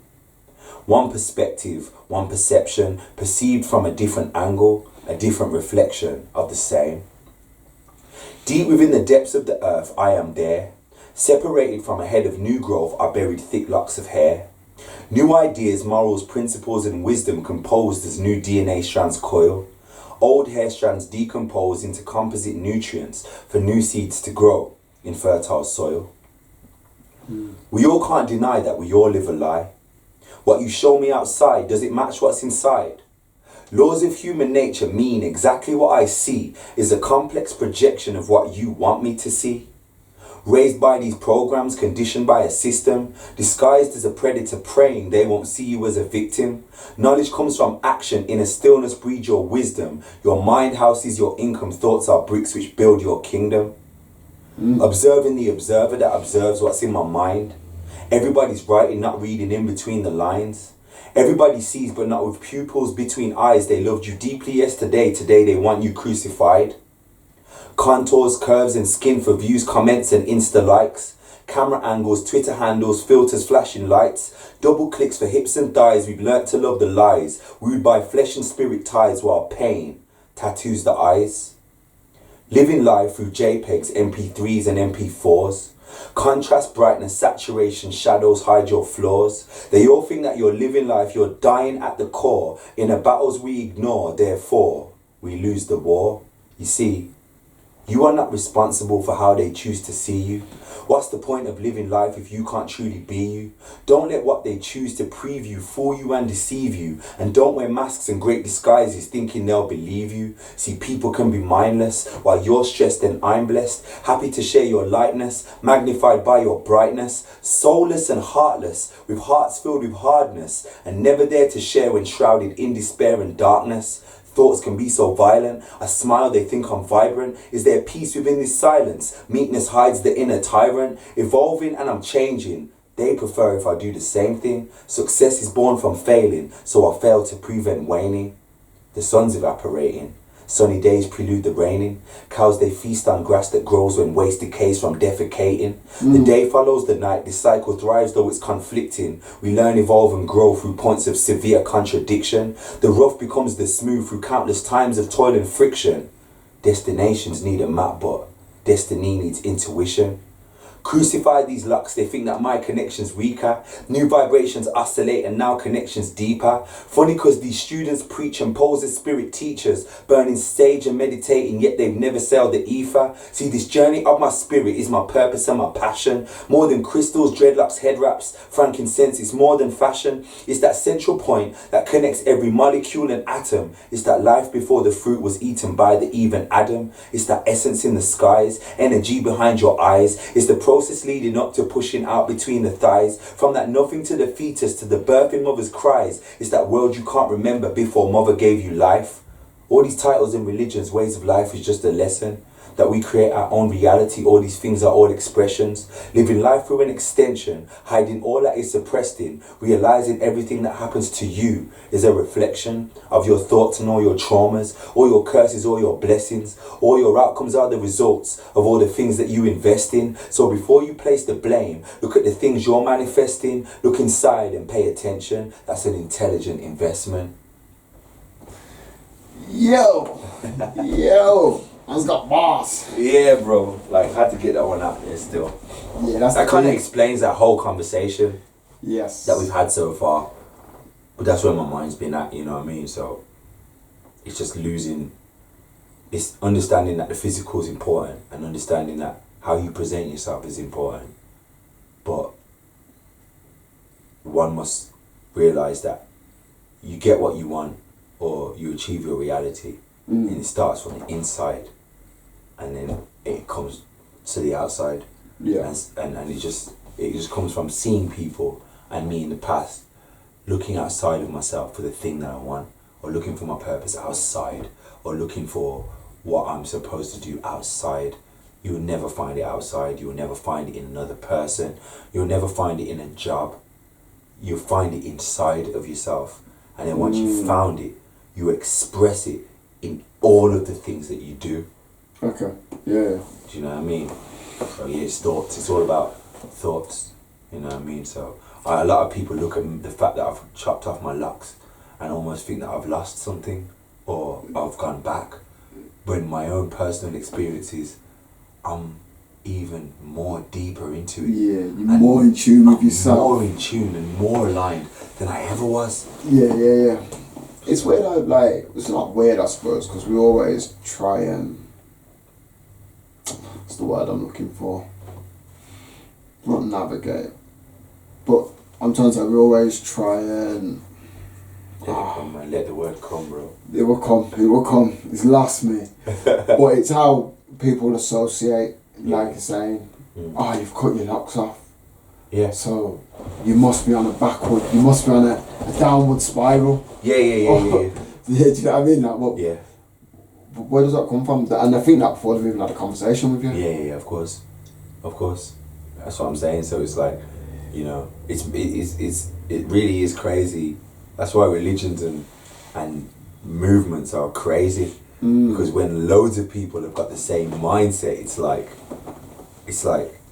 you know, it's a lot of energy. Do you know what I mean? So Yeah. if whatever you believe is actually real, so like if I believe that Allah is God, yeah, and that's my reality and everything in the Quran, I believe it, that is in my thought process, then that is your reality.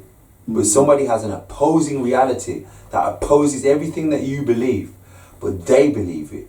Their reality is also correct, even if it opposes your reality.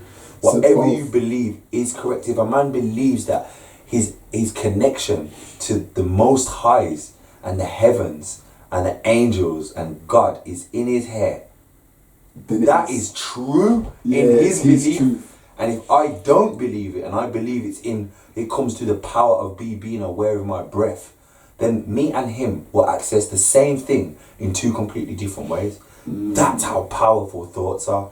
So it's like both paradigms coexist. Yeah. It's not one over the other. No. It's like whatever you believe is true. A lot of my greatest discoveries or moments, like eureka moments in life, have come from just like animes, like Dragon Ball Z, Naruto, Marvel. You know what I mean? Just associating with a character like Iron Man, who no matter how dire the situation gets, he finds a way out of it using technology. You know, the character like that. Now when I'm sitting down in my studio and I got my laptop and my keyboard and my mixer and my drum machine, and I'm going through hard moments in my life and I can't get through it, I use my technology because I've got the visualization of Iron Man. I can take that and use it. So then what happens is I express myself through my beats, my spoken word. I do all my law of attraction, my aspirations, my manifestations, all through the things that I'm recording and I'm making. Yes. And I find myself out of the situation the same way Iron Man does. I use my technology, but I've got that to draw from. So my life, the greatest things that have happened in my life and the greatest discoveries and the greatest evolutions have come from me adopting things in fictional things, you know what I mean? That people have created from their imagination. But then if what we're saying, that thoughts are really powerful, if we're saying that is true, then is any fiction really fiction? How fictional is fiction? You know what I mean? So I think all fiction draws from aspect. It's like, you know, people say every joke has an element of the truth. Yeah. It's the same kind of thing. Yeah, every piece of fiction has an element of the human experience. You draw it from somewhere. So whatever it is, whether you're making it up wholeheartedly, you've it's impossible to make something up. Yeah, you've reshaped some kind of real situation. Yeah, and turned it around. Yeah, into that. Maybe so it's more palatable to yourself. Maybe you didn't even understand the situation that you was going through. Yeah. So it's just kind of come out that way. Yeah. Because of your lack of understanding. And that's why people who write lyrics, and people, I'm so glad this has come back. People who write lyrics and spoken word really need to like be aware of what you're doing with those words and those emotions. There's a being here, that's alright. Yeah. There's creative energy right there. But you said something earlier about the stabbings that's been happening, and a lot of people are trying to find out the cause of it. It's simple. You've got young, emotional people, making drill music. Oh, this is exactly what I was going to ask you. They're making people don't want to drill music. I don't think I've ever listened to a drill song. Ever. That has not. I know what it is. Yeah. Well, I don't think I've ever listened to drill. I've listen, someone's tried to play me some drum for, I'm just like, nah, it's not my thing, you know what I mean? But I was having a conversation yesterday with someone, and the first thing they said to me was like, it's drill music. Like, people don't want to say it, but they were like, if you listen to it, what's in it? How are you expecting these young men not to be killing each other? All it is about is stabbing. Is it? I don't know. That's what I'm saying. Twist it, put it, pashankin, ballistic, this stick. That's what they talk about. So it's not only, it's like grime. So obviously you got frustrated young people who are frustrated with society and how it treats them, and frustrated with their position in society. Yes. Also, just like grime. I was a grime kid. We were frustrated. We were angry. Do you get me? But we used to diss each other. That's what it was about. And you know, it was about gangsters and guns and that. But this is, drill music is like the same thing, but it's all about stabbing. Not anymore. It's the things are different now. But before, when it first started, it was just like shank up this, shank up that. Even grime was like that at the time, and people were getting stabbed then as well and robbed then. Do you know what I'm saying? But when you're putting out, when young people who are very powerful are constantly talking about, even if it's not in your reality, you're constantly putting those thoughts out there. You're constantly speaking them into existence. Eventually, it's going to happen because you're in the environment. You're around people who are also resonating with that environment. So what's going to happen? You're going to get a bag of stabbings. It's bound to happen if so many millions of young people are talking about stabbing.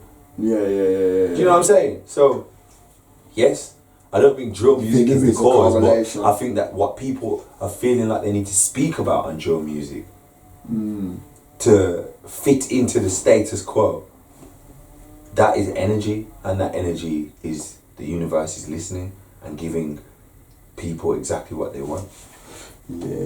So, because I always try and have the counter argument about music. Like, but again, I don't listen to drill music, so I don't really know what. I just always say drill music, but I've never actually sat down and thought, let me listen to what the people are actually talking about. Because I was just so drill, it's just like an offshoot of grime, but a bit more hardcore. Do you know what I mean? Which it sounds like it is, but just exactly more that, street. But the beats are off as well. Like, all the beats are off. You know what I mean? Like, with grime, all the beats were on. The beats are very like, they're very off. Like, it's very weird. Like, do you know what I mean? And obviously it's connected with the whole Chicago, Chirac drill. Do you know what I mean? So there's movements that's happening in the UK, and then on top of it happening in the UK, it's also the energy is being met by the Americans who are also making their version of drill too. So what's actually happening is, you know, obviously in Chirac in Chicago, crime is crazy as well, but the music also is a reflection of that craziness. What's going on. So England's taking it on, and we've got our energy on top of that energy, and we've all called it drill, and we're all talking about stabbing. Of course there's going to be a stabbing epidemic all over the world if that's what we're all speaking about, and we're all beings that are creative. It's just happening unconsciously. I seen Morgan Freeman say something, it wasn't on stabbings, but it was on racism, and he says, do you know, if we just stop talking about it, if we stop talking about colour, stop talking about you're black, I'm white, it wouldn't exist. Oh, yeah, like racism, I don't experience it because I don't acknowledge it. I don't acknowledge it, so I'm not going to experience it. People who go through racism acknowledge racism.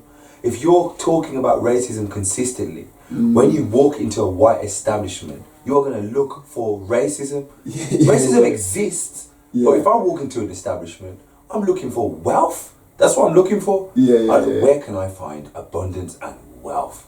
So I could be walking past 3 offices with racist people. Am I going to see them? No. I'm not looking for it. When I experience it, am I going to get angry? No. I'm looking for wealth. And if wealth is not here, I'm going to go and find it. But if it's here, I'm going to find it. You know what I mean? So it's like, whatever you resist persists, and whatever you're looking for is also looking for you. It's as simple as that. My mum told me there's 2 things. I'm studying that as well. Whatever you resist persists, and whatever you're looking for is also looking for you. So, you know, you have to be careful. Trust me. Definitely have to be careful what you're looking for. Careful what you wish for too. You said earlier, we touched on it before we started the podcast, but you was working with kids. So what you been doing for kids? So I work at Aston Manor School. We basically, I was meant to be working there for 3 weeks, and I really wanted something. I was going around Birmingham, just doing workshops here and there. Yeah. And sometimes you do a workshop, you get money, and then What's this? Is this like spoken word music? This was 5 years ago. Like, yeah, I was just doing workshops, spoken word workshops, beat workshops, and music workshops, all kinds of workshops. But then I got a 3-week placement to go to Aston Manor and just teach them about beats and spoken word and just work with the young people. I've been there for 5 years now. I've been there for 5 years. Like I said, I asked the universe, I said I wanted something a bit more consistent, and you gave it to me, you get me. But yeah, I'm there. We've managed to raise up money. We've set up a studio in the school. Okay. So I work with a music teacher, and any music technology requirements I take care of. So she might send me 2 pupils and be like, let's make explore reggae with them, let's make a reggae beat. I'll make a reggae beat with them or whatever, or rock or whatever I've been sent to do. Or I might be sent someone with an instrument and we make beats together. And at lunchtime we do lunchtime club, so they got their lyrics, they make beats, they express themselves through that. And while they're doing it, it's just a really, really indirect way to really connect with young people and plant the right seeds. But this is what I was in them, but also learn from them too.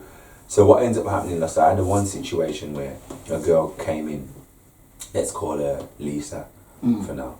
She came in and, you know, she's upset because she's got loads of spots. Okay. Do you know what I'm saying? And but every time she comes in, I made a correlation. She's always got fizzy drinks and a bag of sweets. Right, okay. Do you know what I'm saying? And then whenever I'm eating my juices and my smoothies and my fruits, she's like, sir, te. So then that gives me a position to then be like, wow, look at my skin. My skin's like this because I don't eat that stuff. When she offers it to me, now she want to know more. I'm like, well, the best way to get rid of spots is not with creams and stuff. You do it with your diet. Do you know what I mean? I said, nah, but I can't eat that stuff, sir. And then she'd come in one day, a couple of months later, and she'd have an apple. She's like, look, sir, I got an apple. And then she'd be like, oh, you want a strawberry? And I'm like, yeah, safe.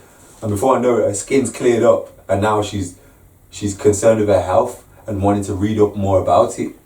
So I'm just there to make beats and do spoken word with the children. But do you find yourself in that role where... Yeah, but it happens indirectly. It happens automatically. So I'll have a youth will come in and he'll drill music and they'll talk about shanking and everything. First time I let them say whatever the hell they want to say. Then I'll be like, I bet you can't write a song about this. Or can't you do something positive? What about making a grime love song? Have you ever tried that? Nah, sir, that wouldn't work. So I say, well, you're not going to spit anything like that back in my studio. If you want to record in here, you need to diversify your mind and be able to talk about more stuff. I don't see them for 2 months. Sir, I got something. And then there's something positive there. It doesn't always work for every young person. But I'm just like, this is your choice. And this is my choice. To work in here, this is the energy that we're dealing with. So if you want to work with me, this is how we gotta work. So I'm seeing a lot of things happen, a lot of transformations happening, and a lot of young people questioning certain things. And sometimes I even put the crystals in there. Like, what's this, sir? What's this, sir? So kids are inquisitive, so I can always. What age are they? What age? 11 to like 16. Yeah, well, they got 6 forms, so I said 18. Okay. So I've been watching them over years and years and years. I've just watched them all grow into fantastic human beings, you get me? And I've realised working in schools that sometimes, you see like a 13-year-old and you'll inform him or her, try and give him some positive information. Sometimes that could be the first time they ever heard it, ever. So sometimes we judge the young people, but sometimes they've never had, like, all of their uncles would be living a certain lifestyle. Dad's not around. Mom's living that lifestyle, and the people around her are living that lifestyle, and your ends is living that lifestyle. So when I turn around and I'm like, well, you know what, you've got a road and that, and you've got all of these things that you can do, but did you actually know that you could actually make money off making beats? Do you know I actually make money off making beats? Or just not even music, you can do you can do anything. Yeah, you can do anything. Obviously, I always get the ones that are musically inclined, but I'm just saying that you can actually, do you know that words are this powerful? Do you know that the law of attraction is real? And then they're like, really, sir? Here's a website, go and check it out. And you see them, once you've given them the key, you realise it's the first time somebody ever did that. And then once they've got it, they take it and they run with it. And I've seen kids who are going down a certain road make big changes. Yeah. Just from one conversation. You don't actually realise how powerful one conversation can be. There's not enough of it. I was at what's it called now? What's the centre that's on is it Five Ways Island? The which? Is it Five Ways Island? Not Five Ways. Yeah, Five Ways. On Lazar's Road. There's a big centre there, like a youth. The lighthouse. Yeah, the lighthouse. Yeah. Aston Man is right around the corner from them, so a lot of the kids go there. Yeah. So I was in there the other day because my dad does some workshops and community work there for Aston Villa and stuff. Yeah. So I was in there and it was bank holiday. Yo, the place is sick. Yeah. Empty. Mm-hmm. When I say empty, there was about 4 people in there. Yeah. They've got a whole computer suite with little Macs. Mm-hmm. They've got the basketball court upstairs. They've got pool tables. They've got everything that you could, if you think if you're creative or you're young or, they're saying get the kids off the road. Everything's there. Everything's there, so sometimes a lot of time I do say there's not enough for them to do. Mm-hmm. But there is a lot of things for kids to do now. Mm-hmm. There's probably more to do now than there was when we were growing up. Yeah. Do you know what I mean? So, where is the disconnect? Where's the disconnecting? I think there's a lot of fake facilitators out there. You think they just did it for the grants? They do it for the money, of course they do. Yeah. It's okay to do things for the money, but they lose themselves. Like me now, I stopped making music for 2 years, and I was in the process of teaching. But the minute I realised that the young people I was working with were more adequate, they were more talented than I was. Okay. I was a facilitator, but I had reached this point where I was like, oh man, what's drill? What's this? I was out of touch. Yeah. I was stuck in my own stuff. Yeah. I mean, there's a lot of people out there who you're still facilitating, but you're not there. You know what I'm saying? You're just working on autopilot. You're getting a check. So that's when I said, yo, I'm gonna buy some more equipment, start making beats again, start writing rhymes again. Yeah, so I can still be that dope ass artist that I was before when I'm teaching the young people. So I make sure that my art form is always on point. And that's either by working on it or learning, because this is what's happening nowadays. I work for Birmingham City University on a project in Coventry called Sound Lab. And all these kids are mad musical, they can all play instruments, but I can make beats. So these young people have taught me so much about theory that's made my beats better. And then I teach them how to make beats and record their own stuff. Right, okay. So I think a lot of us who are teachers and facilitators almost have that superior complex over young people, where we think that we know more or we're better than them. Yes. Do you understand what I'm saying? So yeah. A lot of young people, there's a lot of establishments where you've got young people in there, but the young people still feel just as frustrated, like nobody's listening to them. Everyone's still telling me what to do. Facilitating young people is a gift, and it's something where even though you're bringing your knowledge, wisdom and experience, they're bringing in their freshness, they're bringing in they're bringing in that newness, that new mind state, new ideas, new genres of music, new ways of expression. So you swap your experience and your wisdom with that newness, and then exchange takes place. When that exchange is happening, it's the best kind of environment, because you will only grow and you will only grow. But I just feel like a lot of these establishments they're just not really facilitating young people's learning and growth. They're just ticking really boxes. That's what I was going to say, yeah. You know what I mean? They're not trying to help the development. Yeah, and that's why I feel like, because I'm not going to mention any names, and I'm not talking about Lighthouse, but I've had situations where young people will come and work with me, and I'm like, what do you want to create? And they're like, we want to create this. Okay, show me. All right, let's create it together. You know what I'm saying? Like, oh yeah, I like working with you, sir. Like, when I go to my youth club, they won't let us express ourselves like this and let us do our thing like this. We just do what he wants us to do. He shows us his beats, and we have to spit on his. But his beats are shit, sir. I'm more about just what do you want to do? make drill. I want to make a drill song. Okay, I don't know how to make drill, you know. Show me a drill song. Alright, let's break down the snare. Alright, let's put the snare. Let's break down the kick. Oh yeah, that's sounding good, sir. You know what I mean? And we build it. So I'm in a place of not knowing. Yeah. They're in a place of not knowing. But we both know what we want to create. And then we work together to create it. I'm not like, this is how it should be. Yeah. You're not like, we work together, intergenerational connection, you get me? And I think there's not a lot of that going on. And when I grew up, it was the same. Like, none of the adults wanted to ever hear what I wanted to say or hear my own perspective. And that's why I jumped into grime, because it was a bag of young people expressing themselves to each other and feeling empowered by it. Yes. So, you know, I just think that, you know, there's a lot of people out here who, you know, if you're working with young people, you got to know yourself, number one, and then you got to be prepared to see a reflection, because kids are honest. They're going to tell you who you are, and they're going to tell you about yourself, and they're going to point out your flaws. When that happens, how are you going to respond to that? Do you know what I'm saying? Are you going to grow from it, or are you going to develop defenses? You're going to start to resent. Most people are very afraid of young people, and Birmingham has the biggest youth population in the UK. Does it? Yeah, Birmingham has the biggest young people's population in the UK. Like, you get me? So, you know, there's a big fear of young people and the power that they have. And, yeah, I feel that, but when I feel it, I dive into it a little bit more. I want to learn more. So I want to be uncomfortable and then find that place where we can both connect. So, like, why I go into the game? Yeah, I love the money, don't get it twisted. I like making money. Yeah, of course. Money gives me freedom so I can travel and go to different natures all over the world.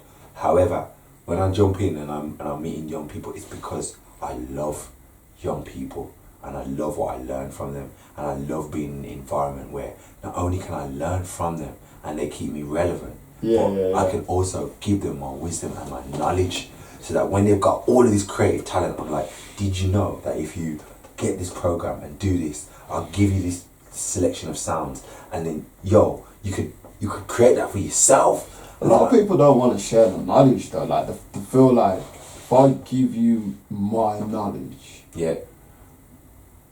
I'm like, it's almost like they lose it then. Yeah. Do you know what I mean? It's kind of like, well, like, if you just if I tell you how to do this, then I've got no worth anymore. Well, that's what I'm saying. That again, that's mindset. So that means your worth is placed upon how much knowledge you can keep up in yourself. So, you know, that's how you become a theorist, where you got all of this knowledge and you're just trying to help yourself and keep it to yourself. Then your reality is going to give you what you fear the most. Whereas my reality is, if I give my knowledge away and give you all my, if you're making music, I'll give you all my sounds.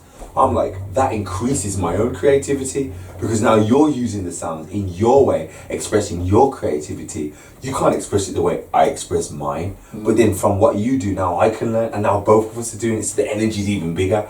So like, I'm like, listen, nothing belongs to you, nothing is yours.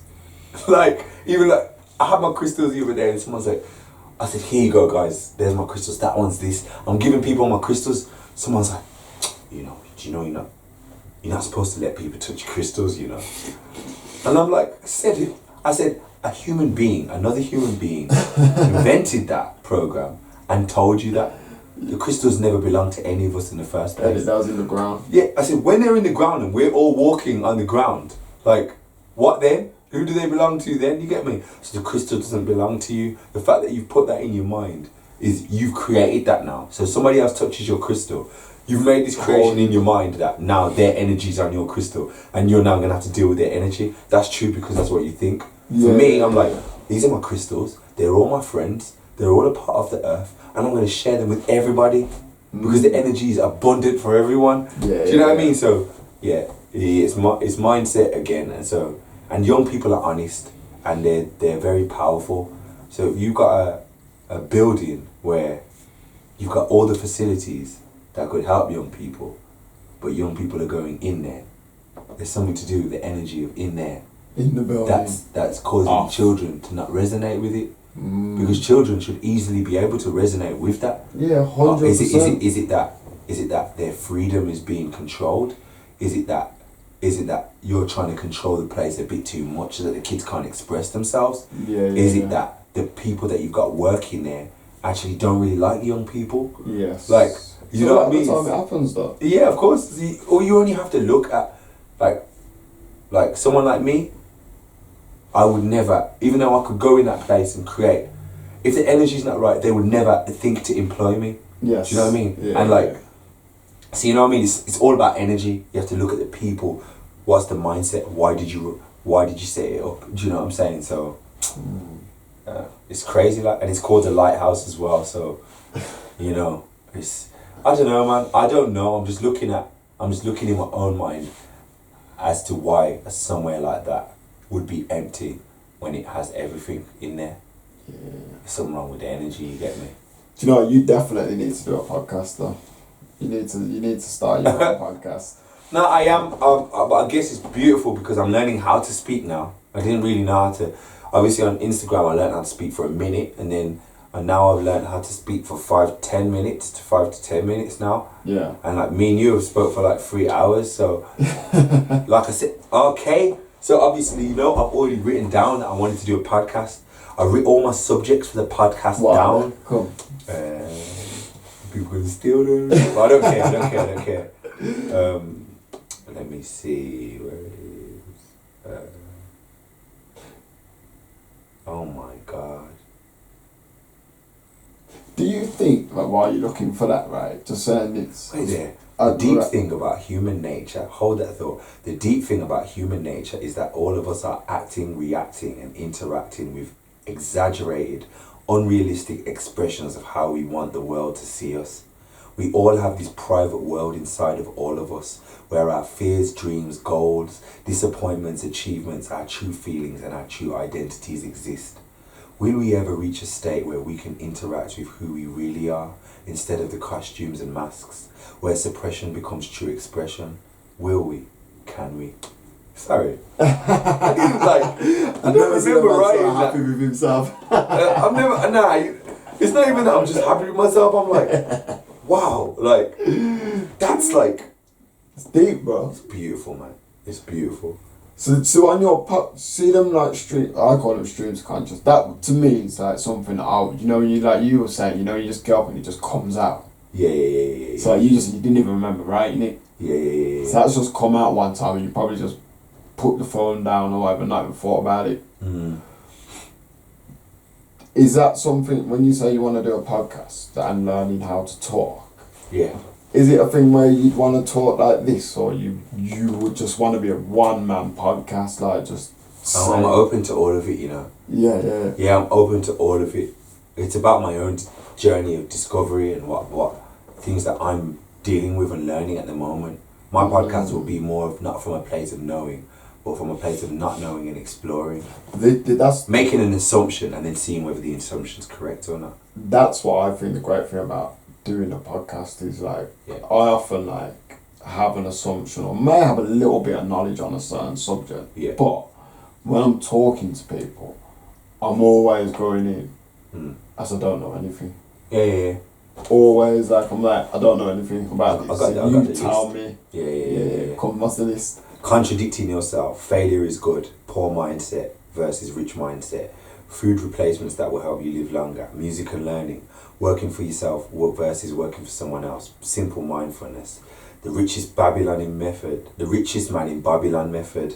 Milk. Lux and what I've learned. Ratchet righteousness. Pedophiles and rape. The thing that we don't want to talk about. Habits. Procrastination. Nature. Positive drill. R&B drill. Can we do it?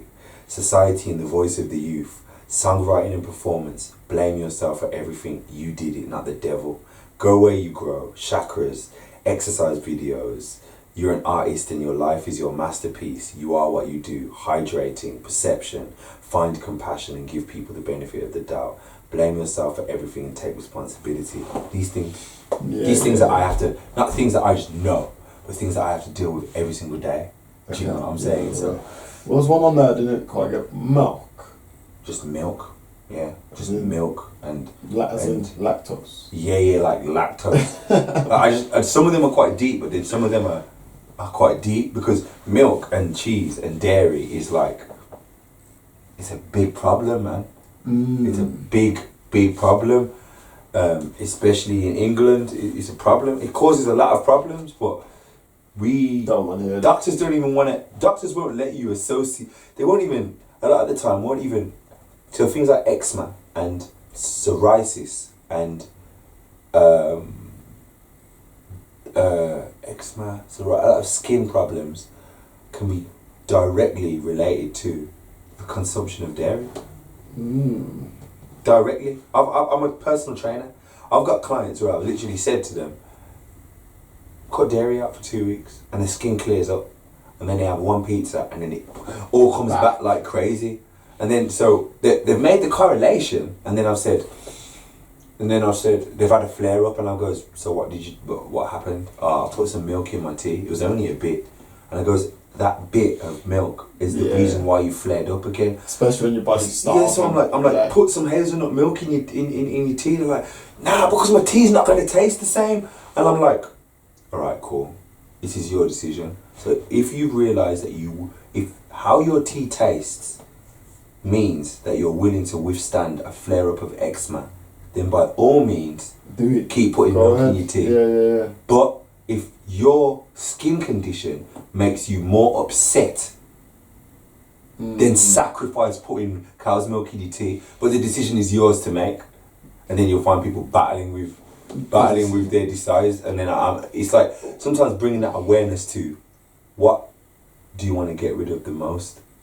Yeah. Then they have to make the decision themselves. But you know, it's crazy how your food can really, and the things that you eat can really not only affect your health, but also show you many things about your mind state too. I think that's like with a lot of things. It's like I smoke on occasion. I'm not a heavy smoker, but I said something the other day, like, how stupid am I? Yeah. Like, I know cigarettes are bad for me. Yeah. But yet I will pay to put that poison in me. And I know it. I know it. It's like you saying, like, drinking fizzy pops, and we know this. Yeah. But why do we continue to live in that cycle? It's about associations, and it's how it makes you feel. It's about exactly.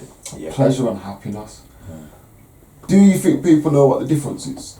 And what do you think the difference is? And I talk about this a lot on podcasts because I like to the just difference get between people. pleasure and. Oh, is there a difference for you? I'm just saying, like, from my personal perception is, we do things. See, like sex.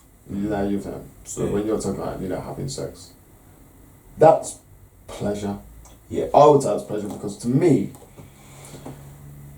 if I have sex, or let's say I'm in a bad mood, and then me and my partner have sex.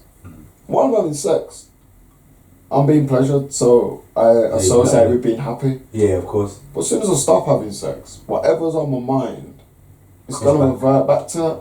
Yeah. So it's a short-term pleasure. It's like buying a pair of trainers. People go, retail therapy. Yeah, you go buy something, you're happy for all the 10 days. Then whatever was bugging you is bugging you again. Short-term pleasures. Whereas happiness to me is the longevity. Do you know what I mean? It's that waking up in the morning and being able to, like when you go up and you say, yo, I'm manifesting my day. So my day is going to be X, Y, Z. Boom. Yeah. So now, imagine you go out now, you do something, you hear some bad news. It will affect you, but ultimately, you're going to be content. And you're going to, because you know your purpose, the purpose of your day, the end goals, you're going to be able to try and stay on that path to happiness. Yeah. I mean, what your thoughts on that? Like, in terms. How can I answer this in a very human way? I said that like I weren't human. But yeah, I think that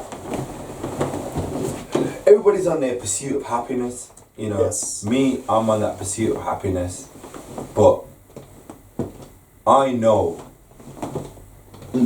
So let's use sex for example. Yeah. I've been in relationships where same thing. You're having sex, and when you have sex and you're having so much sex, you forget about your problems. You get lost in the love. You get lost in the act of it. The euphoria. Yeah, the euphoria of it, you know what I mean? Like, and you know, I had a relationship where, you know, the sex was incredible. Always incredible. Do you understand what I'm saying? It's like, I was lost in that. I loved it. At the end of the day, I didn't have to worry about all the work and the things I had to do, because at the end of the night, I was going to sleep next to this beautiful woman, and it was going down. And I was happy. It made me happy. I was buzzing. But then, when I'm like, oh, you know what? Oh, let's have a lie-in today. Ring, ring, ring, ring, ring. Oh yeah, I'm at the gym. Oh man, I was meant to have a client. Oh, I'm sorry, I can't make it. I'm too far away. Disappointed someone now. Whoa. Unbelievable now. Yo, bro. Ring, ring, ring. Yo, have you mixed down that tune yet? Yeah, I'll sort it out for you now. She climbs on top of you. It all goes off again. Next day, bro, I thought you said you was gonna send it. So now when I start to realise, like, I'm happy having the sex, but now I'm unhappy disappointing this person, and I'm unhappy with the fact that I'm missing appointments now. So this thing that I was enjoying, I was happy, I've now overindulged in it, and it's now affecting my life, and I'm not happy with the way it's affecting my life. So I've got to make some adjustments now. So I switch up and make the adjustments. I get on it. So when I get on it now, the woman that I'm with is like, we're not spending as much time with each other. So now I've got to now make the correlation of, I spend more time with her, it affects my life. If I start doing all my life stuff, then, you know, she's unhappy because I'm spending less time with her. So how am I going to deal? How am I going to deal? What's my pursuit of happiness? What do I want? So this is... Because now the sex is not... It's not... Now, it gone from just free sex all the time. It's affecting my life. So in order for me to make my life better, I'm going to have to curb the sex now and get a bit more discipline, as well as having sex. But now, the relationship's not the same, because now you're unhappy because you want it to go back to how it was here. Conflict. I've got to... What's more important to me? So for some people, I feel like... What was more important to you? What was more important at that time? My freedom is always the most important thing. That's why I've become celibate. Because my freedom is... Everything, innit? My freedom is the most important thing. And I could be with someone who... I could be with someone who is... We can be free. Yeah, but... Like...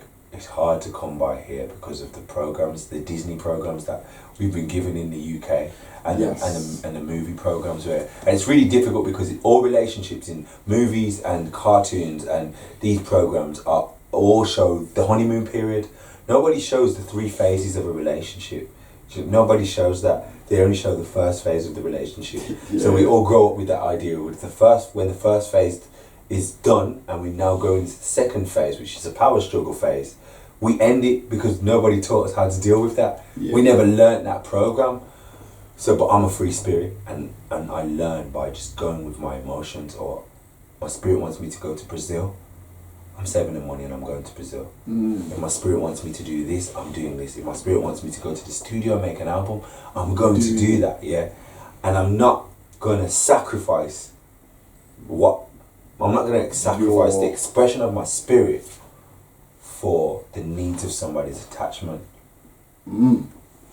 Never. It's a hard line to draw, because you feel like you're saying, you know, the harder you work, realistically, you think that person who you think's like you're with or you're gonna be with, they should understand that, so they should give you the freedom to allow you to do what you're doing and know that the connection is not just the here and now, but it's the whole thing. Of course. So it's kind of like making that sacrifice now for gains later on it.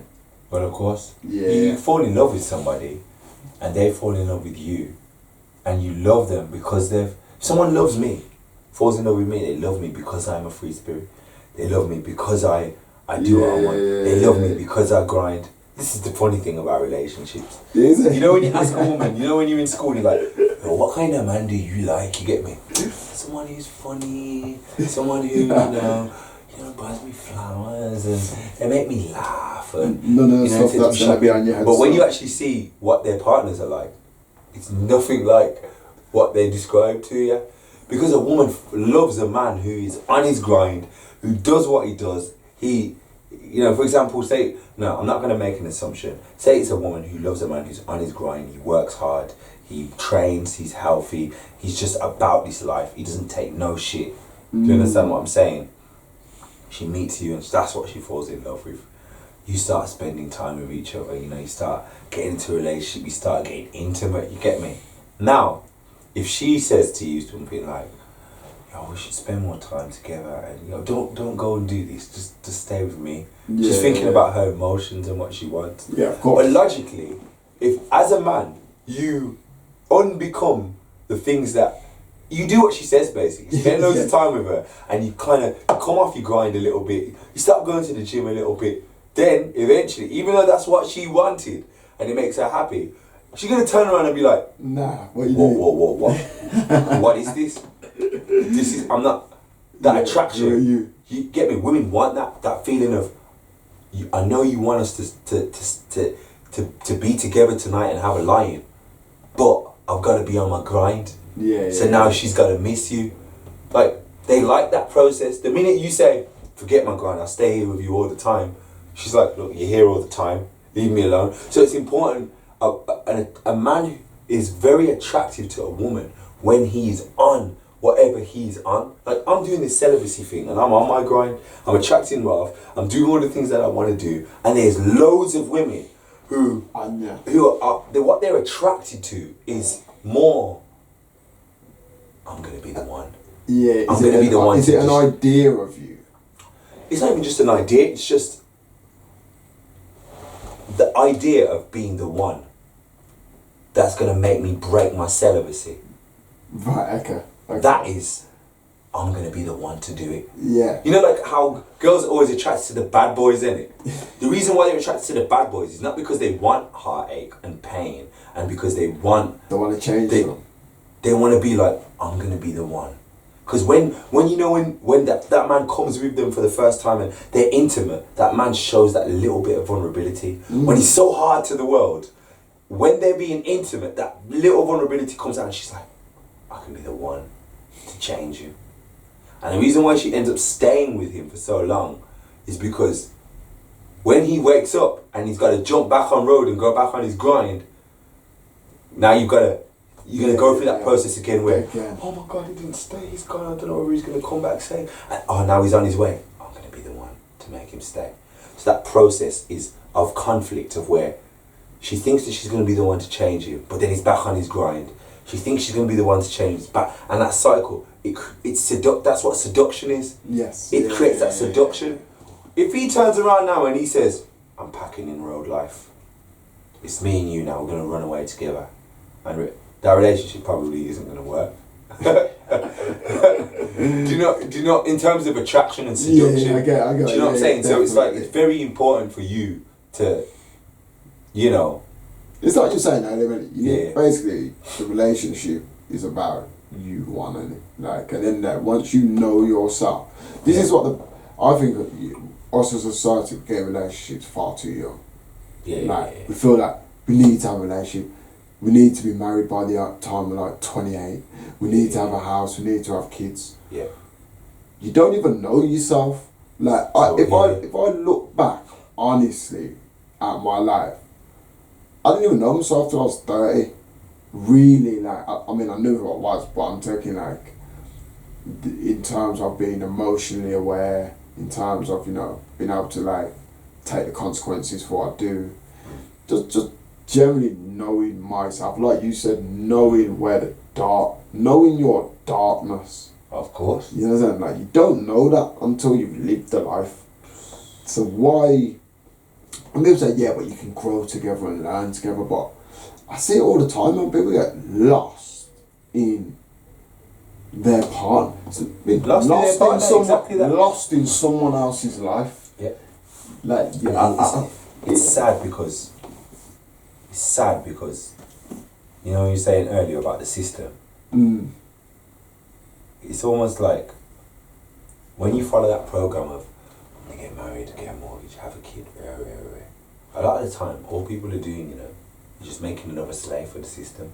To make more money. Yeah. Really sad, because you know, you send your kid, you put your kid on the TV, it's gonna show you this capitalist lifestyle on the TV. All your superheroes and all your heroes on cartoons are people who either didn't have parents or who left their parents. So Superman, he left their parents and formed this life on his own. So it just teaches you to, at any point in time, you must cut yourself off from the source that gave you life, go out on your own and live this difficult life where you create your own life. It's true, so you know, watch that. Watch this. Superheroes do, generally. Where's the parents? They've never got parents. Of course, because to be a superhero, and that's what it shows you, like, when kids get to 16, quite. I just want to move out and start my own life. Not an extension of the life that you already have, but you want to move out and start again, and then you have kids and they move out and start again. Is that done on purpose, or do they do that to show that you can come from nothing? Alright. I don't know, but I need to keep it moving. I don't know. Maybe it's just an expression of people just wanting to get away from I don't know. Because I feel like a lot of the time, I mean, I've never looked at it from the perspective you've just said. Yeah. So now looking back at it, it does make sense.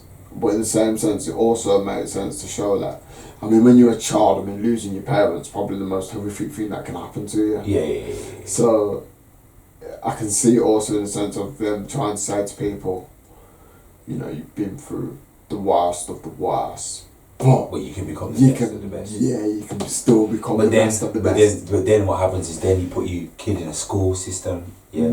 So the school system basically is like a system that runs on bells. You get me? The bell tells you when your lesson starts. The bell tells you when you can go and play. The bell tells you when you can come back in. The bell tells you when you can go home. And in this system that's run on bells, is like, if you get the high grade, then you're good, you passed. If you get the low grade, then, you know, you're not very clever. You're not going to get through. Do you understand what I'm saying? You failed in life. Yeah. I'm going to tell you at the age of 16, you failed in life. Of course. And then when you're bad also, the bad kids get to, like, they get to go out to the trips, they get the extracurricular activities, the rehabilitation programs. So it pays to be bad. Do you know what I'm saying? But if you're good and you get good grades, then you'll be great for the system. You'll get a good job and you'll make money so that you can buy your house and you can buy your car. So by the time you're 16, you've either left with, well, I've got the grades, so I can become part of the system, get a middle class to high class job, and get the mortgage and house, and then I'll be fulfilled because everybody will see me as a success. Or I didn't get it, so I'm not good enough for the system. So I've got to find my way. Do you know what I mean? In a world where people who have found their way are people who have got jobs and they've got the mortgage and they've got their house and they've got, so it's all this pursuit of money. Do you know what I'm saying? So it's like, okay, now I'm gonna go and get a degree, and in order for me to be a good student, I gotta get first on my degree, and then I get out there, I've got my first on my degree, and the big shock of life is, I can't find a postgraduate job. So now I'm a manager in a supermarket. How can I be a manager in a supermarket when I've got a degree? So you've got that complex to deal with. Or then you got, I'm working here, and then the person who's like next to me is the bad guy in class. Yeah. We're in the same place. Yeah, we're in the same place. Or a situation where, like, okay, so I've got the money, I'm a doctor, 9 to 5, I work every day.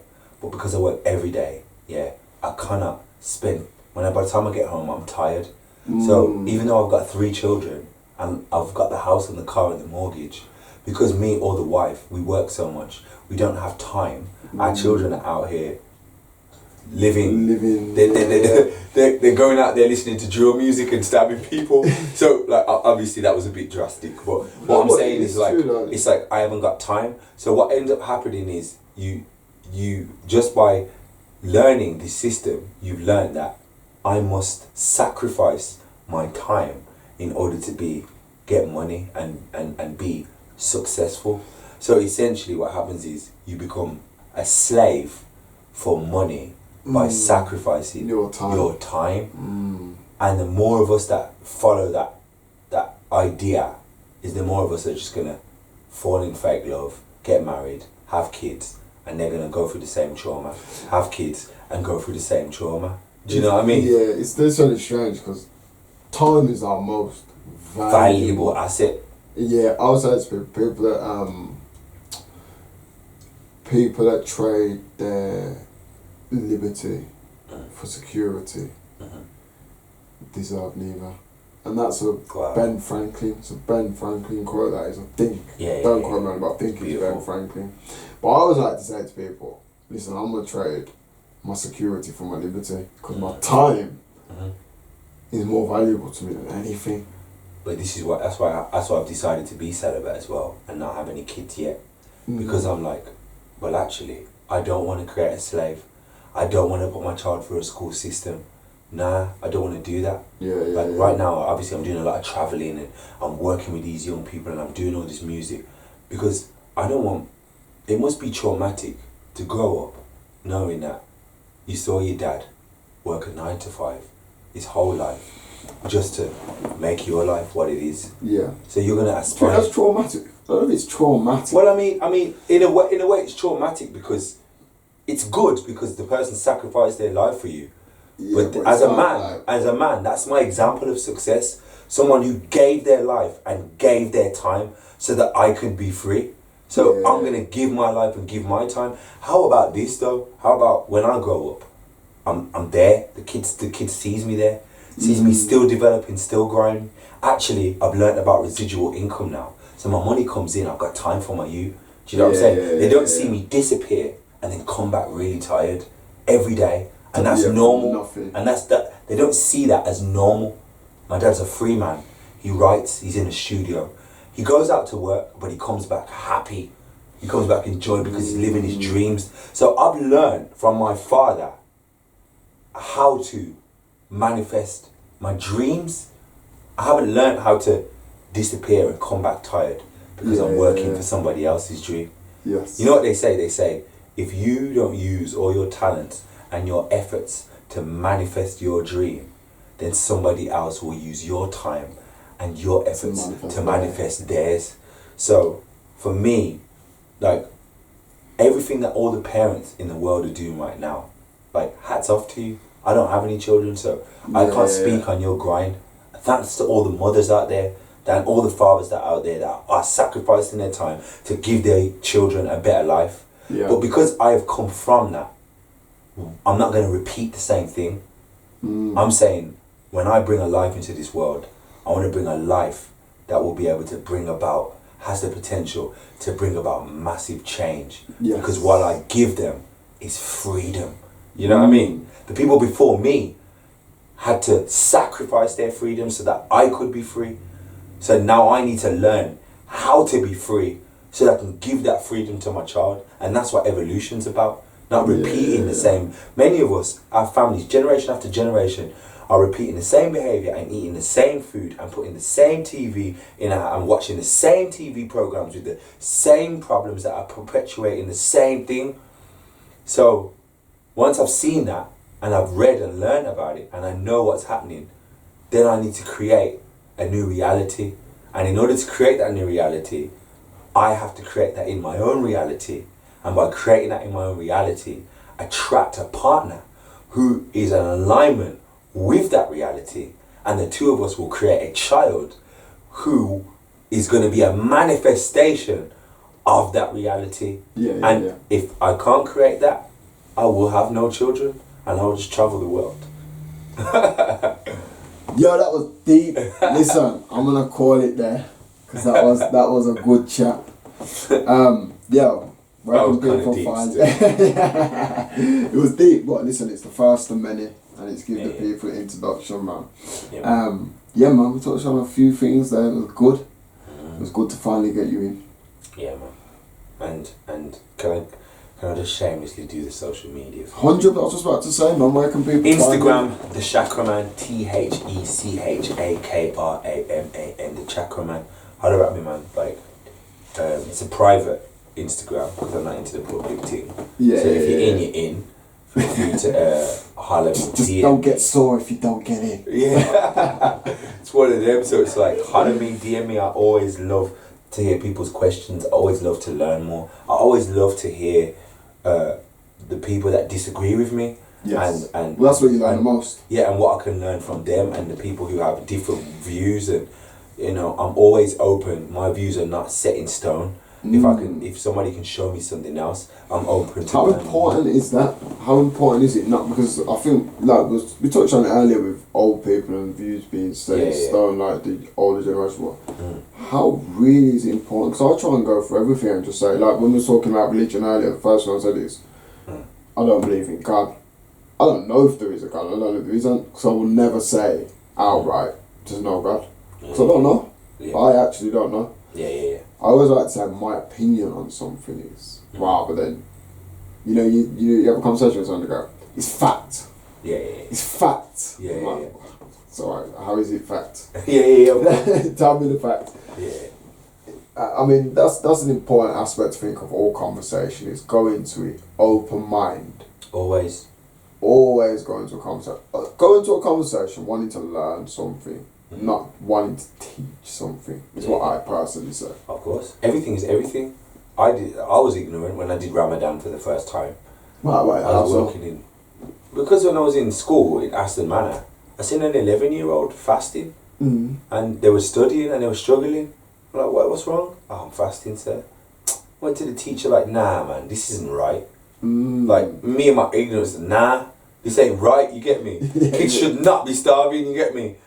And then an 11-year-old turned around and said, this is why I do Ramadan. I do it because, you know what I mean, it's to remember the people who don't have and give. It's a time for giving. It's a time to regenerate the body. And after when I do it, I feel good. My skin feels good. I feel happy. I've got more energy. So I was like, if this 11-year-old's teaching me, like, whoa, let me try it. I've done Ramadan for 5 years now. Is that why you started doing it then? Yeah. Is that why you started doing it? As a child.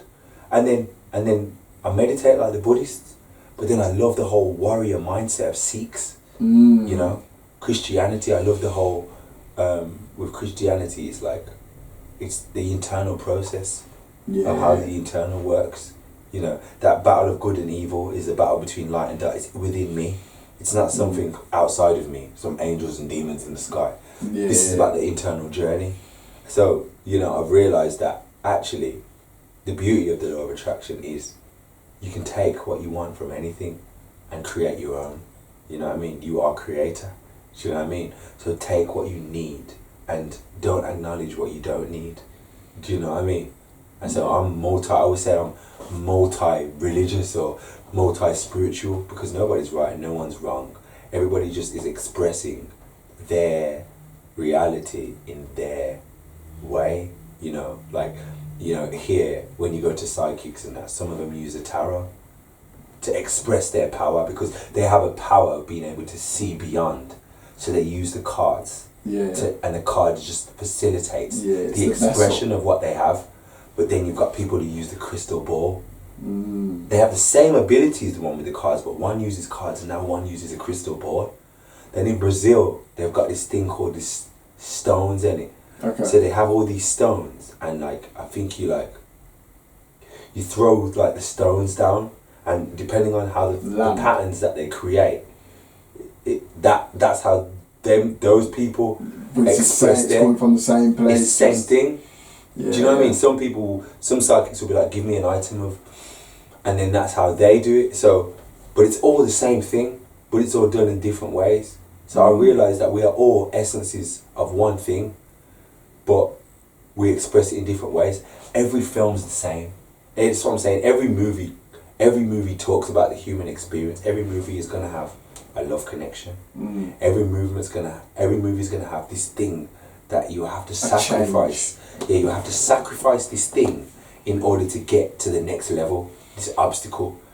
You're always going to have an antagonist. So someone who is there to stop you from getting to that place that you need to get to. Yeah. You're always going to have the wise man. So at the moment of difficulty when you didn't know what to do and you wanted to give it all up, that person who says, That Rafiki who says, well, if you do this and do this, then this will happen. Yeah. And then you don't get it at first, but then at the precipice of when you have to do, or when the world can end, you remember that, like Spider-Man's, with great power comes great responsibility. It was his uncle. You remember it, and then that gives you the key to overcome that thing, beat the antagonist, and make it, and then get your love. Yes. Get your love back. You get me? There's no story. There's no story that doesn't follow that principle. Yeah. It has to follow that principle in order to become universally acclaimed and everybody go out to buy it. Yeah. It has to. There's no way that it can't. Do you understand what I'm saying? So once you realise that, then you realise that nobody can't be right and wrong. It's just your reality, my reality, our reality, their reality. I love a quote that says, I guess it's for everyone really, but it's a quote about poets, and it says, a poet's just a liar telling his own truth. Which I think is just generally people in That's general. pretty dope. Yeah. It's just people. Everyone's truth is different. And Do you know what I mean? Like, that's it. And that's why. So with the social media thing, I'm saying I'm open. I'm so open to that. I'm so open to learn. And anything I even say now, this is my truth that I've said in this podcast. And the one inevitable thing in life is change, and I'm always open to that change, and I'm always open to something that I believed previously. I can evolve that belief, or change that belief, or be in contradiction with that belief to learn the other side of it. I'm totally multidimensional, and I'm totally open to being right, to being wrong, to being light, to being everything, because I am everything. So with that being said, feel free to just holler me, man, and tell me something nice. Help me to learn something new. Tell me about myself. Either way, I'm still gonna be me, yo. Yeah, man, this has been Politics and Bullshit, people. Hit us up, www.makingchangestudios.com, Instagram Making Change Studios, Making Change Stew on Twitter, and Facebook Making Change Studios. And get at your Chakraman. Yeah, man, and get them books. The Law of Attraction by Esther and Jerry Hicks. The Laws of Human Nature by Robert Greene. And he's not being paid for this either. Nah. Get that.